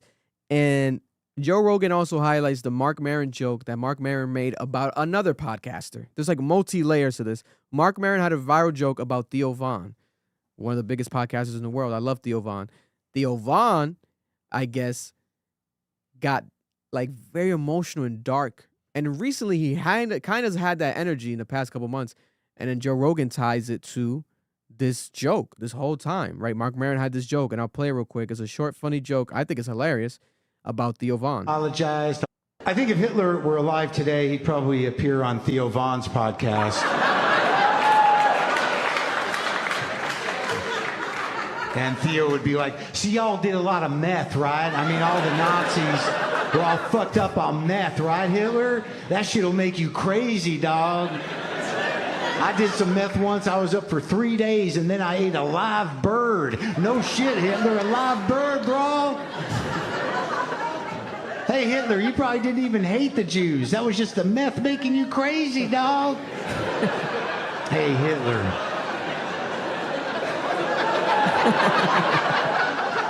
Do you want to apologize to all the Jews right now on my show? No? I get it. Yeah, he low-key sounds like him. He low-key sounds like Theo Von. So he made fun of Theo Von, basically saying that Theo Von would basically interview anyone, even Hitler. If Hitler was alive, he would be on the Theo Von podcast, right? Which I found hilarious. And his actual mocking of Theo Von was funny. But Theo Von, I guess, is sent him in a dark space, according to Joe Rogan, and it fucked him up mentally when Mark Maron made this joke, right? Because I guess he probably felt like, damn, people perceive me this way. This is how people see me, right? And he probably had a moment of self-reflection. And also, Bad Friends, when you go on their YouTube channel, they removed Mark Maron from their thumbnail when they interviewed Mark Maron on the episode. They changed the thumbnail and everything to that episode that went viral with Mark Maron. The interview's still up. There's like a part that seems like it was kind of edited during the interview, but maybe it was already edited before. I'm not sure if that's like a new edit. But if you go to the comments of the Bad Friends podcast interview with Mark Maron, all the comments keep saying, oh my God, Daddy Rogan, Daddy Rogan, Daddy Rogan made the call. Daddy Rogan made the call. You guys are folding for Daddy Rogan. You guys Jesus switched up the Christ. thumbnail for Daddy Rogan. Oh my God, Daddy Rogan. And got you guys like gripped by the balls. So there's this whole I've been like in this deep rabbit hole looking at all this because I didn't know this was really happening. I'm like, damn, I forgot all about this. Like, niggas say fuck the pod. I just looked it up. Like and the comments are going crazy. I think that there's some right to what Mark Maron says because he's just very critical of like how we addressed it last week, the influence that these podcasters have during the Trump situation and how they're now talking about Trump and like backtracking things. There's a lot of hypocrisy in that. Yeah, he sounds like a hater because he sounds like he's doing the same exact thing he's calling out. But then Mark Maron has a lot of moments of hypocrisy himself. What makes it more interesting, Mark Maron, I think there's going to be one day a very dope documentary about him because there's so many levels to him. He had a whole situation with Jon Stewart where he was like jealous of Jon Stewart's career and he had a whole beef with Jon Stewart. Jesus Christ. And then now he's like admittedly said like, yeah, I was just jealous of the guy. Like he gets jealous of people and shits on them. Like it's like a thing that he does. It's crazy. I was like, what the fuck? Like I've always known about him as like a legend in the podcast space. I never really listened to his podcast because he's not a video podcast guy. He's just audio only. He recently started doing like a video here and there, but he's like a core podcaster to the essence still where he was still just only audio. So he never tried to adapt to the new world or whatever the case may be. He really made his money, it seemed like, from being a comedian. Also, an actor. If you look him up, he's in a lot of dope shit, bro. Yeah. He's in a lot of dope shit. I didn't even know he was in The Joker. I was like confused. Yeah, he's in The Joker. Like he's in a lot of dope things. I'm trying to remember he's a good where actor. I saw him in that He's a good movie. actor. I think he's a good actor. I think he's pretty funny as well. I think if it comes to stand up, I think he's funnier than Rogan. I think Rogan's stand up is not really that funny. It's not my type of comedy. Rogan's never been like a good comic for me. He's been a better interviewer than anything else. And I think he's Rogan's very hilarious on his podcast. Yeah, on his podcast more than his stand up. I would say because he like builds off the people he's talking with. Like they go into their little bits together. Yes, but it's very interesting to see where there is a lot of biases being shown here because they're just mad. For example, the Theo Von joke's hilarious. That's funny. Andrew Schultz and Joe Rogan are always Mr. Let's protect all jokes. But now since it's a joke against your friend, and it's right? making your friend look and it's a making your certain way. friend like emotional. And it's also your friend has been targeted for this exact issue on the internet. This is the biggest thing. He literally was on the Department. We reported the Department of Homeland Security's video. You look crazy. Niggas been calling you out for being a hypocrite because now you want to backpedal. Exactly. And now this nigga's doubling down on the fact that you got caught backpedaling. Yes. That's all this is. Exactly. And they know they're next. That's the other part. They're getting ahead of what comes for them. Because where Andrew Schultz finally sits there and calls out Trump, he's gonna look crazy. Yeah. Because Charlamagne's been telling him, bro, you look nuts. The same with Rogan. Niggas been telling Rogan, what are you doing copying for this guy, bro? Yeah, no. And my thing is this, though. The Mark Maron situation is funny. And I would recommend anyone to go like down a deep rabbit hole with this because it's fucking crazy.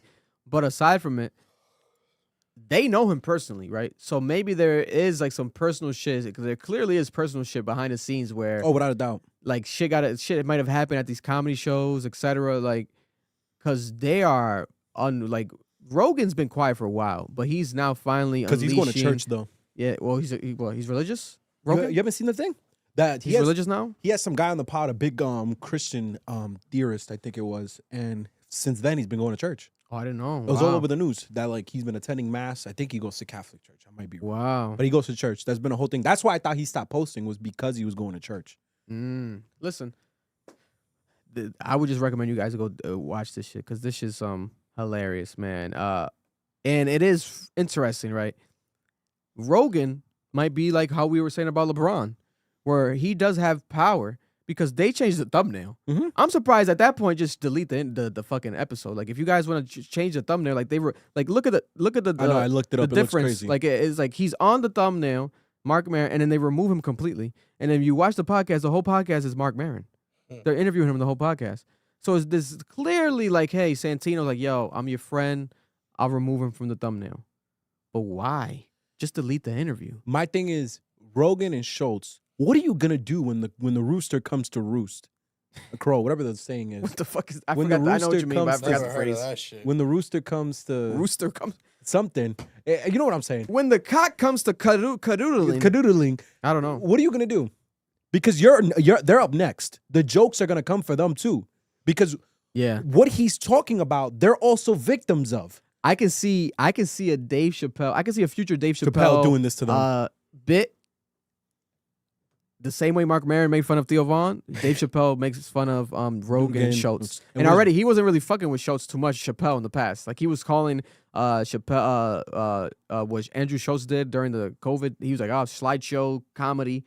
Like he's like, oh, I'm not into slideshows. Some shit like that. He subliminally kind of came at Schultz. I remember that. So it's interesting. This Rogan sphere and Rogan universe, I'm sorry, I love Rogan, but brother, you cannot deny it. Like y'all did this. Anything like he was like, remember Prime Drake when Drake would like co-sign somebody, he'll post somebody. He posted fucking even Baby Keem, etc. Yeet. Mm-hmm. It would help people's careers. Like people were like, look him up. Who are these people? Who is Drake co-signing? Are they gonna be working with him? Rogan would do that, and it would help people blow the fuck up. And they admit it. Bert Kreischer, etc. Right? Anyone that was tied to Joe Rogan, their podcast and their relevancy became whatever they're bigger, talking about. Became bigger because he's that much of a fucking personality. Yep. By just having him on, by just being on his podcast, your book is potentially a New York Times bestseller the next week. That's how much of influence Joe Rogan has. There's 40 million people listen to Joe Rogan every week. Like, his influence is huge. So the bro sphere that he had, like he can't deny it. Like this Rogan sphere. So people are always gonna say this shit. So coincidentally, when a lot of you in his vicinity have the same like opinions on shit, people are gonna be like, oh, these guys must have had a call. Like, oh, he must have called the Bad Friends guys. Like he must have called them to delete the thumbnail. Like it can't. I don't think it's really just them solely doing it. I think there's conversations that be had, and it's like his influence gets seen. But then at the same time, one can argue maybe he's deserving of that because he's done so much for them. They may be like, yo, fuck it. Whatever you need, Joe. Like, we got to protect you at all costs. But they might have that energy. That's great. Cool. Thank you, Chev, for giving me the slogan. Chickens have come home to roost. Yes. Oh, yeah. Thank you, Chev. Thank you. The chickens have come home to roost. Shout out to the Chevolution. Chevolution. Yup. Go follow that on IG. I believe the chickens are here. I believe that Joe Rogan is going to have a bad positioning in this situation because you have done a crusade defending comedy, saying that all comedy needs to be protected, like you said. This is a scenario where you're censoring comedy because it doesn't benefit you. It doesn't benefit your friends, and it's going to open you up to public scrutiny because you are a victim of the same thing they're calling out. So, I said victim. You are a perpetrator of the same thing they're calling out. So, this is my question to you, Vic. Let's say, hypothetically, Dave Chappelle or another mega giant comes for him, and these niggas just start like the little Rogan bots, like the people who have their allegiance to Rogan, who have their careers because of Rogan, they take his side and they start censoring these comics. Can we publicly call Rogan a hypocrite? Like at that point, what do you think is going to happen in Rogan's career? Do you see people turning on him if that's the type of action he starts to take? Oh, hell yeah. I see it. I can see that happening. Because already, for example, like those comments were very alerting to me. I saw the Bad Friends comments and they're like, Daddy Rogan, Daddy Rogan. I'm like, oh, shit. Like, this is a narrative that I don't think is going to escape anytime soon because Rogan just keeps doubling down on this shit. Like, one thing is to shit on someone, but then it's like you do things that people try to do to you, the censoring, etc. And then you try, like, if that comes out, like Santino's like, yeah, Rogan called us, so we changed the thumbnail. You're gonna look crazy. It's like, yeah. Like, okay, wait a minute. Like, we're gonna censor this now? Like, what? You know what I'm saying? And I get it. But don't be mad, let's say, at Maron more. Be mad at, like, maybe Santino if you're really that close to him. Be like, yo, damn, you should have called him out more when you had him on, etc. Maybe. But to control it is different to me, like to actually, because it's already out there. Yeah, the free speech mob has no right. Or call him out while he's there on your podcast, because Santino went on. They had a 3-hour podcast, and to be honest, you could call him on. Yeah, Rogan spoke more. I watched the podcast. Rogan spoke like 80% of the time. I'm not gonna lie. So maybe there was some tension. That's why Santino didn't get much speaking time, but Rogan was speaking to himself the whole podcast. I think he's pissed. But my thing is this: you put a president in office because of the free speech issue. Mm-hmm. That was his biggest thing, was free speech. The other big thing, and that was Elon's biggest thing too. Like him and Elon, oh my God, like I remember these Rogan videos like they were yesterday. I think Elon went on that podcast like 4 times that year. Yeah, smoked the blunt with him a couple times, or Yeah. one time at least. And they were like really pushing this narrative. So for you to change the thumbnail, if he had taken down the video, that would have been worse for me. Because it's like, my fucking God, you people are such fucking hypocrites. And you undermine the democracy by, you know, utilizing your overwhelming influence and power to get this person in office. And it was for what? Because you're just going to be you were going to be a hypocrite on the issue anyway. You were still going to censor people you didn't agree with anyway. Yeah. You're going to be the exact issue you claimed you were putting President Trump in to stop. Like, you guys are just so... Yeah, because the Theo Von joke, like, oh, it made Theo Von feels dark and sad. It's like, but it's a funny ass joke. According to your standards, no jokes are off limits. Thank you. And on top of that, it's like, if we want to go that route, what about all these transphobic jokes, homophobic jokes? Doesn't it make these actual homosexual, transgender people feel offended and dark and sad? You think it's just Theo Von? It's like, I don't know. Theo Von makes disability jokes all the time too, about how niggas have Down syndrome and shit. What is he talking about? And if, to be honest, bro, I'm not sure. Rogan shouldn't have revealed that. Because I'm not sure I don't think Theo Von really revealed that. I think Rogan was the first one. They'll correct me in the comments, but I think it might have been Rogan the first time.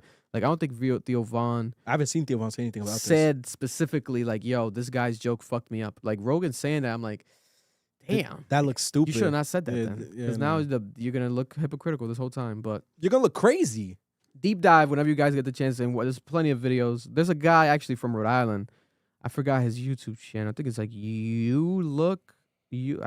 off the top of my head, I forgot. But someone said if Joe Rogan was your friend, wouldn't you do the same? What are we talking about? Do what? The thumbnail change? Yeah. The thing is, how close of friends are they? Because if they were really friends and I was Santino, I would edit it out. You wouldn't even see it. Like, it wouldn't even come out. I'll be like, Maron, sorry, that's Rogan's my boy. Like, or defend him more in that moment. Like, I don't know. Or maybe not have him on because you know he's going to shit on Rogan. Like, if Maron's whole thing is shitting on Rogan, like, my thing is this, Vic. I'm not mad at the friend. Because if I'm the friend, Joe Rogan's whole thing is free speech. Yeah. That's my frustration here is like, so niggas can't speak. Like, if I don't say something nice about your friend, that's when you get to censor me? Like, yo, Joe, the hypocrisy is blatant. And the person in the chat saying Joe didn't help Trump win the election or make him win. Yes, he did. The exit polls, people are reporting the only reason they voted for Joe Rogan is because Trump. I mean, the only reason they voted for Trump is because they saw him on the Joe Rogan podcast. Podcasts have massive influence in politics now. It is being reported. It's being documented. That's why we talk about politics here, because we want people to be informed. Andrew Schultz and Santino in a boxing ring. Who wins? Andrew Schultz. Andrew Schultz is fit as fuck right now because he's practicing for the Street Fighter movie. He's gonna act with 50 Cent in the Street Fighter movie. Yeah, bro. He plays a character in Street Fighter movie. This sounds like it's crazy. A straight cameo movie. No. He's a main fighter. I forgot the name. Is this real acting or cameo movie? No, real live action. Live action. Yep. He's one of the Street Fighters. Yeah, that's gonna be interesting. We'll see. If it's comedy, it's gonna be even funnier. But I think it might be a serious role. But Schultz did not fuck with what Santino did. That was hilarious to me. I'm like, oh shit, this beef just unearthed online everywhere. But that's major white comedian podcaster beef right now happening. We cover all the podcast beef here. We got to cover that one because I'm like, yo, this should be more covered, man, because this is not going anywhere anytime soon, especially Mark Maron. He's just gonna keep doing podcasts. He might come on here for all we know. If he's doing a podcast retirement tour, he's gonna go everywhere and promote himself because he has no podcast no more, so he's gonna do other people's podcasts. And the Joe Rogan and Maron podcast would be historical. Andrew Schultz, Santino's told Maron, what if you have him on here? What if he comes on Bad Friends, you and him?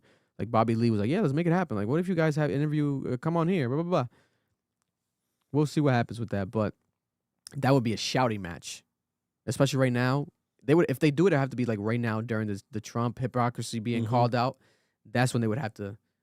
Oh my God! Because one is clearly like they're low key. They're both kind of grifting, but they're grifting for each side. Yeah, like, respectfully. So that'd be a crazy podcast. It's actually necessary. I hope they do it.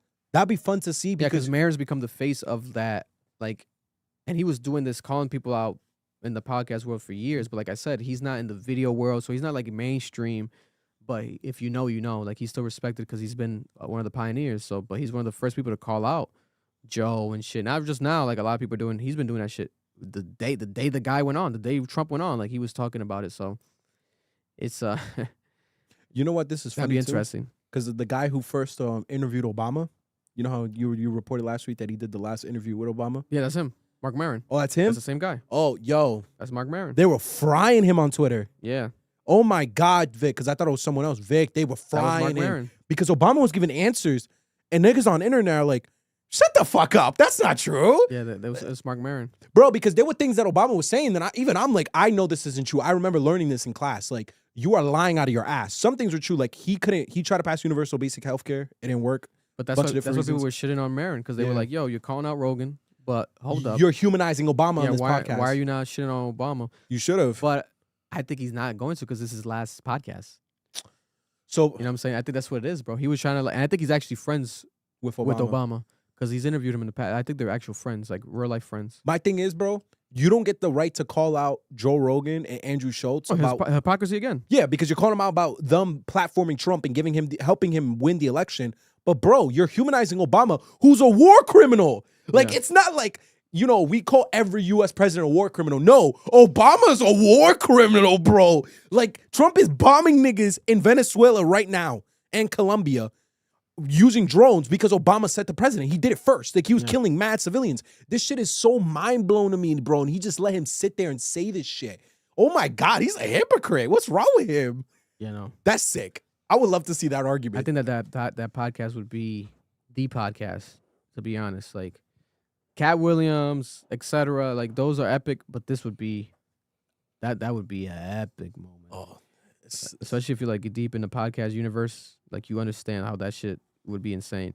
But before we get to some other topics, we're gonna walk in right now. He's been on the podcast before. Give him a round of applause. The counselor, Miguel Sanchez from the Providence City Council. He's stopping on by right now. We're gonna walk him in. He's gonna talk about what's happening. And Noel's also has some insight on this with the Community Police Relations Act. Let's get Miguel in the building. We'll sit him in right there, next to you.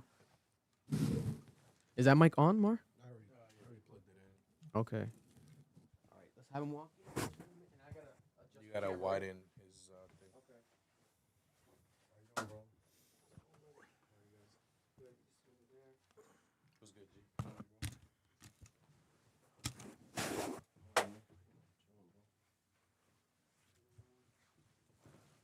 If you want to give him the headphones, Noel. I gotta buy focus it. a third. Okay. I gotta buy a third long headset. Focus Vicks. I'll focus mine real quick, Noel. And then when you sit back down, there we go. And then have Marloon focus it. All right. There we are. But talk to the people, Miguel, real quick. Well, why are you here today? Talk to the people about what you wanted to highlight, you know, what the city you believe should know about what's happening. Yeah, no, absolutely. Fix this mic, Noel, when you get the chance. There we go. Get him right. There we go. Yeah, that should be good. Just try to talk as close as you can. Yeah. Put his volume up because that mic was off a bit. Yeah, it's up. Perfect. Can you hear yourself? Yeah. Yeah, you could pull it as long as fuck. We are live, ladies and gentlemen. Yeah, no, thank you. So I just wanted to come here real quick to inform the people of Providence of some of the work that we've been doing. Obviously, immigration, ICE at the federal level, even locally here, has become a hot topic the past 8 months. Yeah. And a lot of people don't think that, you know, as a city, as a municipality, there's not much that we can do, but there is things that we can do. Outside of just using our platform to elevate and advocate, especially in opposition of some of the stuff that's happening at the federal level. Yeah, definitely. And then what happened last week that Noel was in attendance for? What was that happening? It was like you said it was round 1 of something, Noel? Yeah, so they're voting on revisions to the Community Safety Act, trying to basically the reason why nothing happened when the para board, that's what it's called, right? Yeah. So they basically investigate the police whenever like there's police misconduct. They had ruled that the thing that we'd asked the chief of police about, the incident Yeah. with ICE, they ruled that they did collaborate with ICE. So in an effort to make sure that that didn't happen again, there was some form of repercussions. They broadened the definitions of what collaboration means. Yeah. And then they added in an amendment that allows an independent institution to sue the city of Providence. I know there was debate about whether it should be financially or not, and whether you should be allowed to sue the police officers. I understand that the amendment you guys agreed upon was you can just sue the city. Correct. And the other thing was the biggest reason why this was happening was because Prism actually tried to sue the city. Prism is a nonprofit in the city of Providence. They do a lot of advocacy work around student rights, immigration rights, and they actually help write the CSA. When they went to court, the judge ruled that an independent institution cannot represent someone in court. So this law recognizes that it can. Yeah.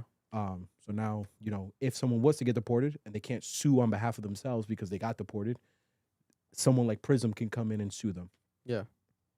So break down for us, Miguel, the CPRA and what it is for those who don't know. Yeah, no, define it in a bit more. Yeah, no, absolutely. So a lot of recognition and gratitude. This has been in the works for many years, back since the early 2000s. It finally got passed in 2017 with a lot of grassroots organizing.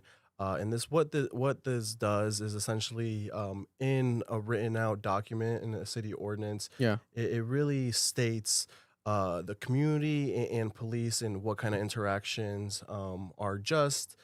Essentially, in that ordinance, there has been language around immigration, but obviously it wasn't coming to the fulfillment of where we are as a municipality right now.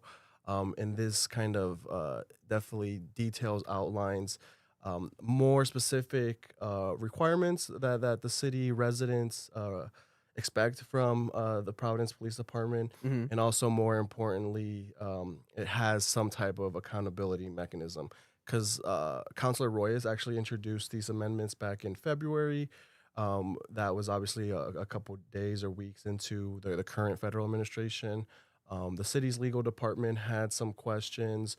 A lot of legal advice around this is to kind of, go under the radar. You don't want to really be picking a fight with the federal administration. But that's something that I've pushed back since the beginning. I went to a conference in early spring with a bunch of lawyers and city solicitors and public officials. And something that really stood out to me was a conversation with the city solicitor from San Francisco. And they have sued the Trump administration. At that time, it was 8 times. Wow. And they had won every single fight at that point. I'm not sure where they stand now.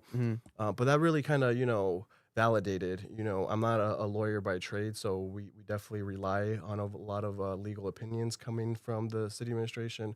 But that showed me that right now is not the time to hide behind the doors, to be quiet. The federal administration is going to do whatever they want to do at the end of the day. So us as local city officials, we really need to prioritize what our values are, what we want to see the city stand on, and obviously a community as diverse as Providence, major immigrant community has been for a while, is trending in that direction. We're nothing without our immigrant community. The immigrants are definitely the backbone of Providence right now, and will continue to be. So if we're not, protecting the people that most need it and deserve it, what does that say about the city council and the city of Providence in general as priorities? So that is why it was important to add some of these amendments. We also did a resolution asking the state to offer virtual court hearings. And that came directly as a result of a lot of community advocacy. So before we had voted on it on Thursday, we had a public hearing the Monday before. And that was one of the main things that we heard from the community was a lot of detentions, or ICE detentions, are happening outside the court, at district court. So although we don't have direct jurisdiction over the state's district court, we do have jurisdiction over municipal and housing court. So we are asking those courts to offer virtual hearings starting in November to kind of show the state that this is a need and it's possible. There was virtual hearings during COVID the whole time. Yeah. And to hopefully have them follow suit to offer virtual court hearings at the state courts. Yeah, so that's what we're coming. That's what the person from PSL is coming on to talk about. Okay. That was the news article I sent you of they were arresting people at the courthouse. Mhm. That was the video that they recorded and they put on Instagram. Yeah, yeah. So it's been a reoccurring thing. I know that Chicago just ruled, one of the district courts, that you're not allowed, that if ICE is found trying to detain people in courts, you legally have the authority to arrest them now. Okay. But that was that's still like a district court, so I don't know. It starts to go to federal court. We'll see what happens. And what's an example, Miguel, that you can give the people to just put it into perspective of an incident that you feel like these type of amendments and the changes that you guys want to make happen at the city council is necessary for? Maybe one example of something that happened and occurred here with ICE and somebody. That way the people out there, even, across the country and just nationally, internationally as well, we have an international fan base, but across the world, what would be an example that you can maybe share to give them that perspective, understand maybe the significance of what's happening here? Yeah, so there's been a few incidents, but I think the most visible and the one that got the most media attention was definitely, I believe, around July 11th, where ICE was in pursuit of someone. There was an accident involved. The individual ran into his own house. So Providence Police responded to the traffic incident, is what we were being told. But once we got, video from the public and once the council requested the body cam footage, it was very clear that the gray line was definitely crossed. There was officers, straight up asking, what can we do to help to the federal ICE agents? And then what was really frustrating for me is that one of the sergeants in the video was very clearly using different detective investigation tactics to someone else in the house to get the individual to come out. So the Providence police officer gave that information to the ICE agents, and they were able to persuade pretty much for the individual to come out. So the outcome of it was, a bunch of us on the city council, city leadership, took the position that there definitely was collaboration. Obviously, a lot of public outrage, rightfully so. Yeah. Because for months we've been saying, Providence is a sanctuary city. We welcome all, and then when you see a video that very clearly goes in opposite way of what we've been saying, it frustrates you as a public servant. It's a contradiction, yeah. Yeah, it creates mistrust between community and the public governmental bodies. So we were at a place where council leadership disagreed with the mayor and the Providence police chief. Para came out and validated that there was some policies and contradictions, and then we were kind of at a standstill. Like, now what else can we do? So that's why we added the amendment for organizations to be able to pursue legal action to stop that type of behavior. Yeah. And then also a recent incident that I saw, I was here, right, where there was like a ICE accident, like a car hit. It was like a traffic in like a truck. It was like actually like an ICE agent. Like it got into like an accident, and that's something that people were concerned about. Like, what the hell? So these ICE agents in these unmarked cars just speeding, or whatever the case may be, just behaving in a way where they're now involved in accidents.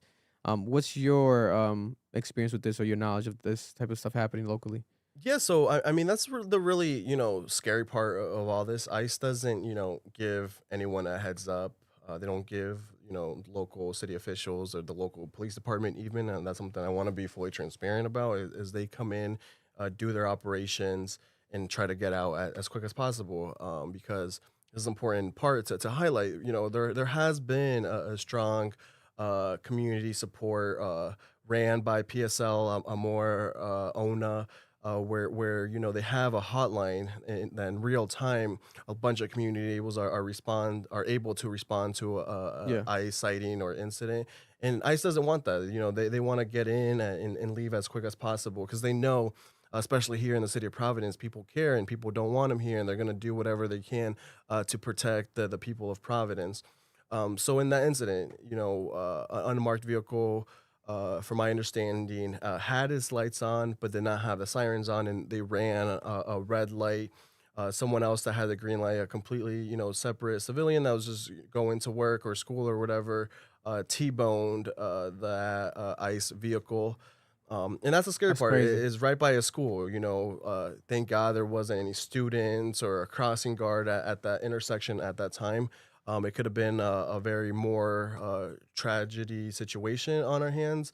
But that kind of just highlights when organizing, the chaotic, the very dangerous methods that ICE is using. And it's not just ICE right now. That's also something that we have in our ordinance is highlighting all federal agencies doing immigration, civil detentions, because that's what we're seeing under this current president is he's using FBI, and other agencies, that have been focused on other work, on narcotic, on human trafficking for the past couple of years to focus on civil detentions. And that's the really frustrating part also is that 70% of all ICE detentions under this current president are for people that have absolutely zero criminal record. So the rhetoric of, they're making the community safer, they're getting criminals, that you just can't believe that anymore. There's data out there. Yeah. There's real life footages, especially in other parts of the country of, someone selling fruit on the corner stand being snatched up, farm workers getting raided, people on construction sites, people that are here just trying to mind their own business, put food on their table, make enough money to be able to live in this country that we all call home. Yeah. So, what do you think about the mayor's executive order? So it's for me. I don't really have a strong opinion. It came at a little odd time. We were working on this, and he was aware of this. It looks like from my personal opinion, it looked like some type of political response, maybe to his campaign challenger. If I had to guess, it really didn't do much. I appreciate anytime the mayor advocates for our immigrant neighbors. I'm not gonna discredit him on that. But in reality, it didn't do anything super different than what we were already doing. And it kind of just, frustrated a little bit more because that's what you truly believe in. You would have acknowledged the situation in July, but instead, him and the police chief still have the opinion that there was no collaboration. Even if they didn't admit fully, like, hey, we fully collaborated ICE, just acknowledging the situation, there was, definitely some gray areas that were crossed. We're going to use this as an experience to learn from it and do better. Something like that, I would appreciate it because, in the moment, things get chaotic. There was neighbors there, blah, blah, blah. But just to fully deny when, there's video evidence, people, seeing the situation and having their own opinions, I think actions like that definitely create a little bit more mistrust between the public and us elected officials. You don't have to fully admit to the collaboration, but just acknowledge that this situation definitely probably wasn't handled the best way. And we're going to use this as an experience to, train our officers, go over the policies again. But to say there was absolutely no collaboration, it's just It's a lie. It's a frustrating. lie. And all they really had to do was just like, you don't have to be proud of anything. Like you could be like, oh, that happened. We fucked up. Like that's not what we ordered them to do. It happened under, or whoever did it wasn't properly trained. Like come up with an excuse, but just acknowledging that it happened. But then now I can see where it can be easily perceived like, okay, this is now some political marketing happening on the mayor's behalf because we have David Morales now running for mayor. That's what he's running on. And there might be other people who run for mayor who, in reality, it's like this is a very big hot topic this year, as it should be because it's affecting people's lives day to day. So right now, anyone politically, it's like the ICE topic is what's your opinion on it? What's your stand on it? Right? People care about that shit. Same with I feel like Israel and Palestine, but right now, ICE is like the hot topic that. And I appreciate you bringing the comparison, Vic, of Israel and Palestine, because I was thinking about this a little earlier today. Right away when October 7th happened, a lot of people had strong opinions on the issue. But we live in a world of technology. It's not the 70s, the 80s, where mainstream media and the PR folks can control what story gets out there. People are seeing stuff in real time, able to make, even if you're not super educated or aware of the topic, what's right and what's wrong. And when we're seeing completely innocent people being snatched up in a very aggressive way, 10 officers on an elderly person, it brings comparisons to, seeing children being blown up. Whatever the politics around it is, by seeing something with your own eyes that, okay, let's take a step back. This definitely doesn't seem right. And it gets people more interested, more people aware of the situation, to do their own research, to start looking into different alternatives to the way things are being done. And I think that's something that we're starting to see. People that wouldn't be so vocal against a federal agency, seeing these videos in real time on a daily basis now is what we're seeing multiple times a day, where you really can't look the other way. You are, if you have any type of moral clarity, you're at least gonna, be aware and in some type of capacity speak out against the actions that we're seeing right now. Yeah, it's just too viral. It's unescapable. It's all over the internet, and it's like this is a new day and age where people can see through the bullshit very easily. I feel like especially when it comes to major shit like that. It's like, okay, this is why are you to have the opinion like an opinion change. Like if you feel like gas prices should go up or down, like okay, you could change your opinion on that. I feel like throughout 1 year, whatever the case, but on something where it's like humans dying, like an actual genocide and things like this happening, it was like, oh, it's obviously political, puppeteering that happens, but so it's a part of the game. It's a part of the game. I had one last question when it came to the provision about the lawsuits. So I'll tell you on a personal level, I didn't agree with the idea of suing the city and getting monetary money back from it, solely because, perfect example, the gentleman that got hit on the moped, he gets hit, he's in the hospital, he sues. Good for him that he won the lawsuit and he got that money. Gonzalez or something. Gonzalez. Yeah. Like he got Jamal, right? Jamal. And I think it was about 11 million was the payout. And it's like, that's great, but that comes out of taxpayer money. That's that we lose out on that. That's a big thing that a lot of people talk about when we're talking about the abolition of the police is like the police are financial liability to the people. They're a fiscal liability. So I wonder, like, I know you can't do this because of the Bill of Rights that exists in the state of Rhode Island for police officers, but would you rather have had the alternative be firing the police officer completely? Because with the example of Jamal, that officer still got a job. Right. And it's like, who really lost here was us and the person who got victimized. Right. Like, that dude still gets to keep his job. He still gets to keep his pension. So it's like, my mentality is, fuck suing the city. Get this dude out of here. Like, I shouldn't have to live with this person that's willing to violate not only the policy of the police department, but it's also the law of the city. Right. So I just want to see, like, your opinion on that. Yeah, no, absolutely. I've always been super vocal against the law enforcement Bill of Rights. It really creates a different tier for police officers. I have the, strong opinion that anyone that works for the city of Providence, whether it's, someone in the fire department, someone in the police department, someone at Department of Public Works, if they're doing a bad job, in this case, breaking a city law, there should be mechanisms to terminate that employee. So that's an opinion that I'll always share.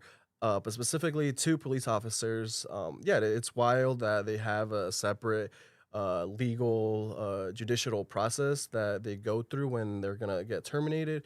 We're seeing it right now with this sergeant that was we tried to fire him for literally punching and kicking an individual that was handcuffed in the city. Firefighter, right? No, he was a police officer.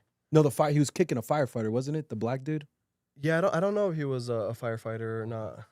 I'm sorry to interrupt you. That was a thing. I thought that was the case. It might be, honestly. It's just something I haven't even thought about because it happened around 2020, around the time that George Floyd was murdered. So it was, a hot topic at the time. But yeah, and anyone doing a bad job, obviously us elected officials, we get fired at the polls if we're doing a bad job. There has to be a way to, separate that person from employment of the city of Providence. Yeah, because I mean, we all work for the people of Providence. They are literally our bosses, the ones that fund our salaries. And yeah, of course, if anyone is doing a bad job and on top of that breaking a city law, there has to be a path of termination. But like you mentioned, the Law Enforcement Bill of Rights kind of complicates that. And that was kind of our thought process also when we were adding the amendments of being able to sue individual police officers. It was language that would have complicated things a little bit more because of the Law Enforcement Bill of Rights. So we did take that out towards the end. And also some of the things that organizations shared is they most likely would sue from organization to organization, which would be the city of Providence in that case. Yeah. Any appreciate you coming on, Miguel, Councilor Miguel Sanchez. Any last words or anything you want to share with the people while you're here? No, definitely just want to thank the opportunity. Like I said, a lot of people don't think that, municipalities can do a lot around issues like immigration.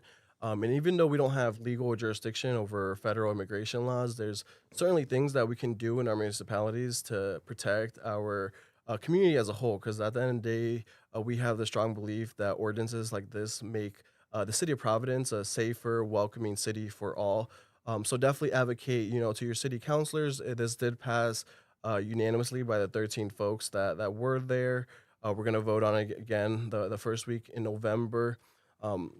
Something I highlighted was a lot of people sometimes don't think that coming out to a public space and advocating, giving testimony sometimes doesn't have a direct impact on the public officials or falls on deaf ears or something. Kind of goes through one ear, goes out another. But I would just like to highlight the whole resolution and ordinance in direction to do virtual court hearings was completely something that came out of the public coming on. And I believe, 70 people testified and probably 50 of them mentioned something to do with the courts. So we're leading by example by doing it with the courts that we do have jurisdiction on, and then asking the state to follow suit with district and superior court. And lastly, just to be engaged with local government, whether that's, your mayor, your city councilor, your school board member. Education's a huge topic. Not just because I'm a city councilor, I'm saying that, but a lot of the local decisions that impact you on a day-to-day basis are made by someone that lives really close to you. Yeah. So, whether it's housing, education, the garbage not getting picked up, just figure out just figure out who your city councilor is. Give them a call. We appreciate it a lot more than you think. We do a lot of work that goes unnoticed. So when someone does engage and you're able to help them out, it definitely helps us out too, because we're aware we have that relationship with that constituent. And lastly, definitely just want to ask the folks to be engaged. The city council has been working on rent stabilization for quite some time now. We're hoping to introduce it real soon. That's something that we hear in all parts of the city for years now, is how expensive rent is. And we have the strong belief that rent stabilization is one of the many tools to help making housing and rents more affordable here in the city of Providence. There's a lot of opinions on all sides of the issue, but it's time to get this issue and this proposal in a public space where we can have the proper debates and dialogues around such a pressing issue. No, yeah, because there's definitely a housing crisis in Rhode Island, right? There's a report I was literally going to read today where housing costs in Rhode Island are rising faster than anywhere else in all of New England, leaving no city or town where it's affordable for a typical resident to actually rent or buy. They have a number right here. Researchers said that renters making the median income among renters of $48,000 per year can no longer affordably rent in any Rhode Island municipality. This has become the case for home buyers for the first time last year, this became the first case for the home buyers for the first time last year, according to the report as well. And they have a map, I guess, where it says the annual income needed to be able to afford a rent of a 2-bedroom apartment in the community. And this is the state of Rhode Island. There's a map. And Johnston is the annual income you need to in Johnston is $98,000. Funny thing is Johnston has a growing Spanish population. Yo. Yeah, low income too. Coventry, $83,000. Right here we have, which one is this one? It's not popping up. The map's not want to work. I guess a name only pops up when I pick certain cities on this map. Let me try a different one. Cumberland, $104,000. Damn. I mean, it's expensive out there. Obviously. It's Cumberland, bro. Yeah. Warwick, $94,000. That one's a little surprising. I put money the cheapest is Foster because they ain't shit out there. Probably Woonsocket. Ain't no one in Woonsocket. No, Foster has to be expensive. East Shit Greenwich is $80,000. East Greenwich, and yeah, they got to work on this graphic. Warren is $107,000. East Providence is $94,000. Pawtucket, $78,000. That's like the That lowest makes one so sense. far. Yeah, Bucket. Or, one of the lowest ones so far. Providence is $90,000. Insane. North Providence is I didn't even make it that far. 90,000. North Providence as well. That's medium household income or individual income? This is annual income needed to affordably rent a 2-bedroom apartment in this community. Because what they're doing is they're combining people's income. So is it combining with a couple, like a father, mother? Yeah. A household. I Yeah, believe. household. That's household income. Yeah, that makes sense. Because I'm like, no one even makes that on an individual basis. That's Fuck no. insane. Yeah, no. In Lincoln is $76,000 in Lincoln, Rhode I'm Island. surprised Lincoln is that cheap.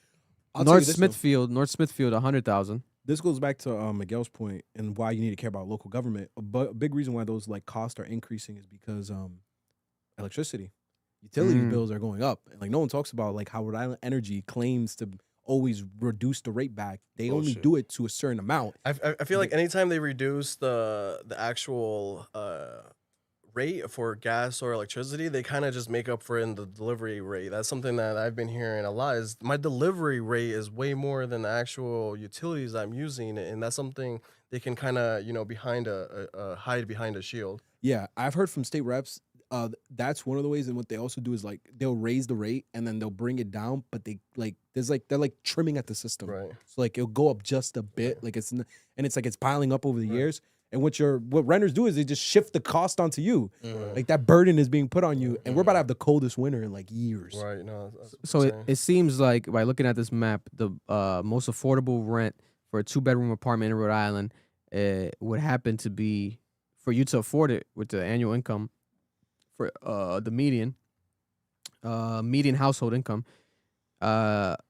Woonsocket has $62,680 dollars. Bunch of retirement homes over there, bro. I've And knocked then those doors. Central Falls, $67,520. That makes sense. CF is $67,000, and then it would be this one right here. That's not popping up again. But you guys get the gist, right? Wooney makes sense to me because nothing against people from Woonsocket, but I don't really hear a lot of people wanting to really live out there. No, I've never heard anything positive about Woonsocket. Yeah, so it's like I feel like based off popularity too. We're like, who doesn't want to live in Providence? Everyone Providence, right? It's also like a retirement home over there. There's a lot of like senior citizens that are. Yo, Woonsocket be a lot of Latinos though. Is what I've I've heard been that. seeing. Yeah. Yeah, There's a lot of businesses out there, like new businesses, entrepreneur businesses. Yeah, because it's so cheap, bro. You can get an apartment over there for like $900. You can rent out a space in downtown Woonsocket for cheap. What's downtown Woonsocket though? That's something to brag about. I remember it has like the banners that say downtown Woonsocket. I took a photo. I'm like, ain't nothing going on over here. This shit is ass. And if you look at the map for annual income needed to affordably purchase a median priced home in this community, all the areas are pretty much around the same prices. Situate $195,000. Coventry, $140,000. This is how much you'd have to make in a combined household to afford it. Yeah. Okay. Yeah. That Cranston, $140,000 So that's another thing that people don't talk about when they talk about like the cost of housing. Like, this is also where you have to care about national issues. Why you have to call your congressional representatives, your senators. The cost of housing is going up, and it's because of the tariff war. The cost of building a house is too much. Like, I know you guys recently passed the zoning laws that allow you to build on land. Like, so basically now in the city of Providence, if you have a 2-plot land, you can build on the second plot, which wasn't allowed before.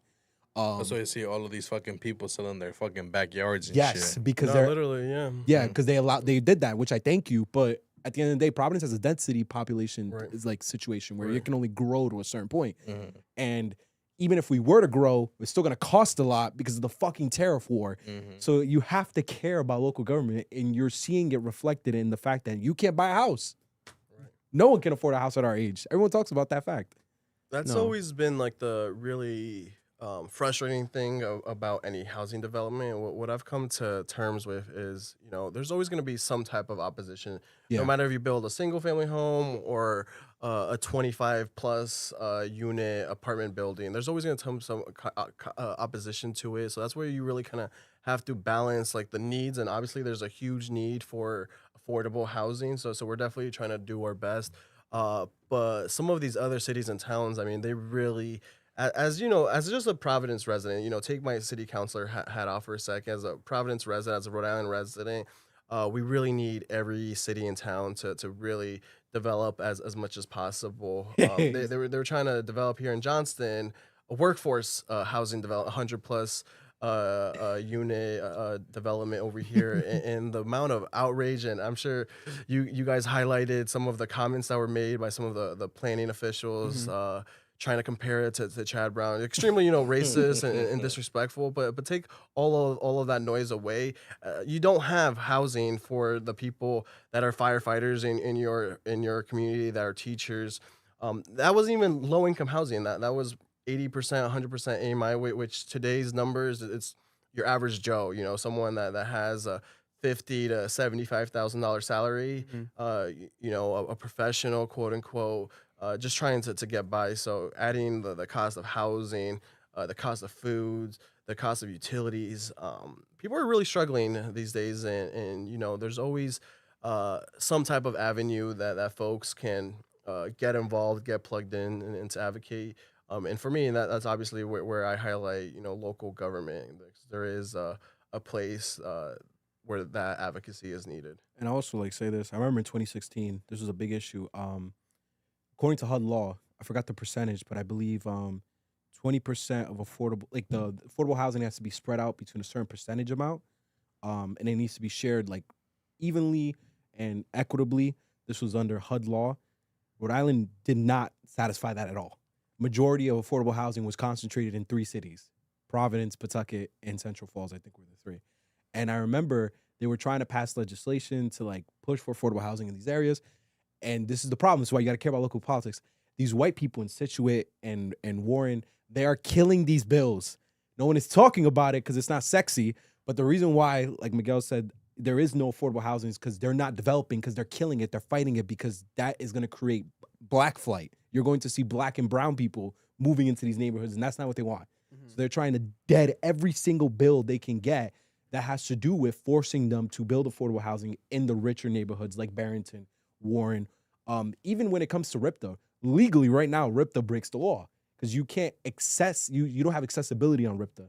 Like RIPTA right now, in the way it's designed, like there's certain parts of the state you can't get to, which denies housing opportunities for certain demographics, which violates certain, I don't know if they still exist, Trump might have gutted them, but during the Obama administration, there were laws put in place to make sure that if you were poor, you had access to these areas, and like the states were had to do these things. So it's very funny, and you have to care about state government because you're never gonna hear about it. No one's like, people report about it, but no one highlights it. But it's deeper than just Providence. A lot of people are like, oh, fuck Mayor Brett Smiley, but it's not just Brett Smiley. It's the mayor of Johnston.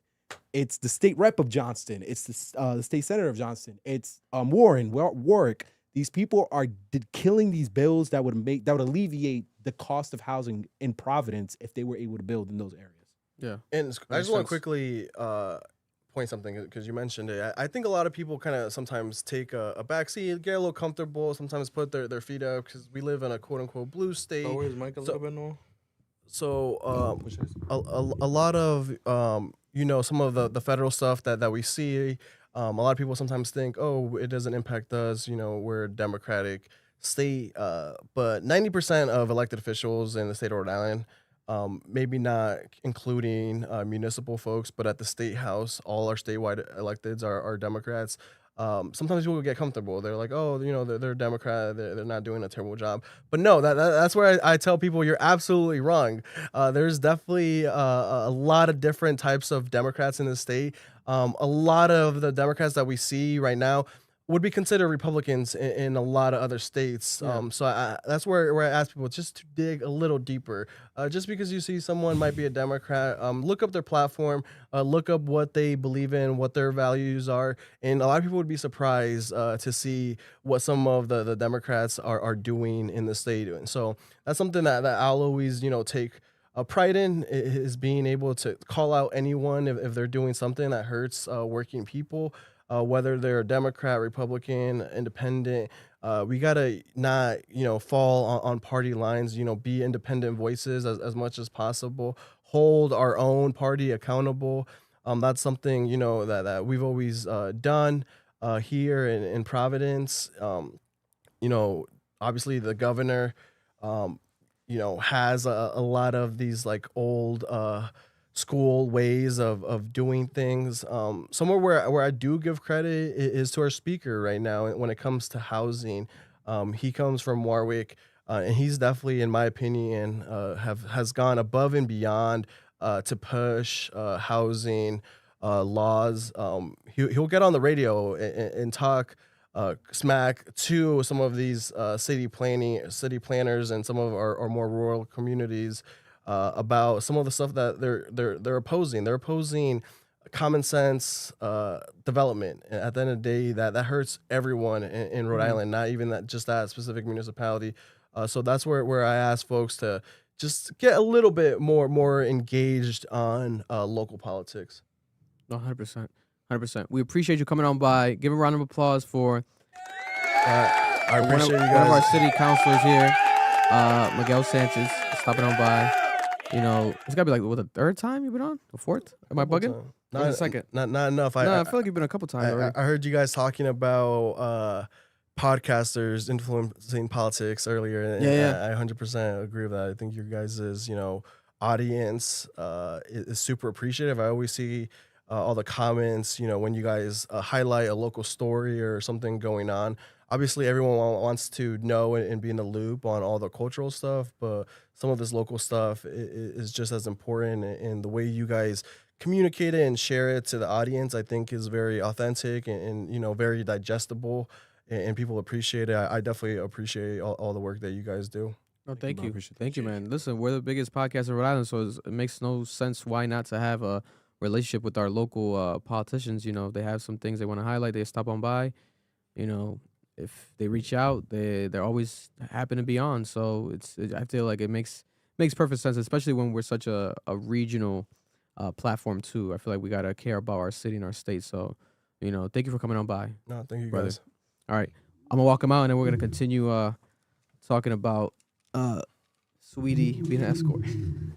Nah.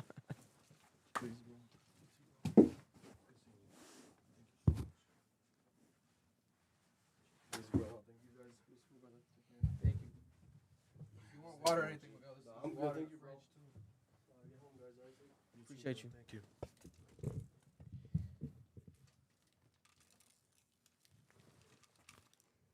And also tonight is La Casa De Alofoke 2. Oh my God. It's back. For those who don't know, the Spanish Dominican hit reality TV show on YouTube where they're literally living in a house. First it was 30 days. Now it's been, I think, 40 plus days in a house. And strangers coming together, internet celebrities, influencers. One of them specifically is Gracie Bond. This girl has the largest ass, I think, in the world. And they had to literally make a custom bed and a custom toilet for her. Oh, is that big woman? The woman that has that thing that, like, her legs kept growing, her thighs kept growing. She's a part of this show. This shit is about to be crazy. Yeah, her shit. I can't wait to watch this. You're not sleeping tonight, huh? Dominicans don't sleep whenever this is on. This is constantly on at every barbershop, at every colmado. La Casa De Alofoke takes over the culture whenever it's out. So it's back again. It's back again. After 2 months off, it's back again. So it starts tonight at 9 p.m. It's supposed to have started. To be honest, literally, let me see. I'll pull it up behind us to see if it's airing. It should be airing, unless it was like an emergency. And there's a competitor, this guy named Luini, who's trying to compete with him, and he's creating La Mansión de Luini. So people are literally trying to compete with Alofoke in Dominican Republic, trying to create other shows. Oh wow, look it is live. No. Wow. Damn, this shit's live with 1.6 million people watching. Live right now. Dominicans love drama. Shit. 100%. Wow. Messiest people ever, I swear to God. Wow. Damn, yo, he made the house fire. It don't look like a garage no more. No bullshit. Oh my God. He got the money and invested it back in. I respect it. Good. And there's 20 participants this time too.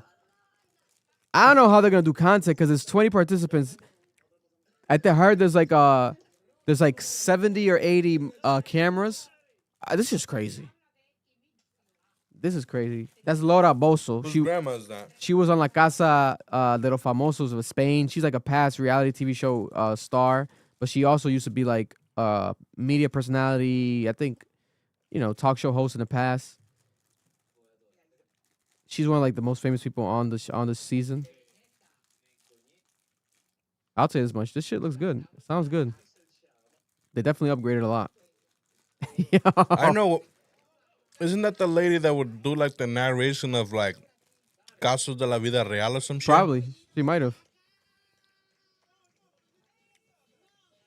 The amount of sponsorships. Oh, it's the gay guy. That's the gay guy. That's the man, right? He's I think Cuban. He's mad famous. Oh my God. That's a good ass wig. Yeah, no, this is insane. And they obviously have, look at that, Fran Reyes just casually performing. Fran Reyes just casually performing. This is crazy. Nah, this is epic. Listen, and also the guys, they added the Uki Uki room, a room where participants can have sex in. Let me see if they show it. It's called the Uki Uki room. And it's sponsored by Trojan. Oh my God. Look at this. 20 beds. This is crazy.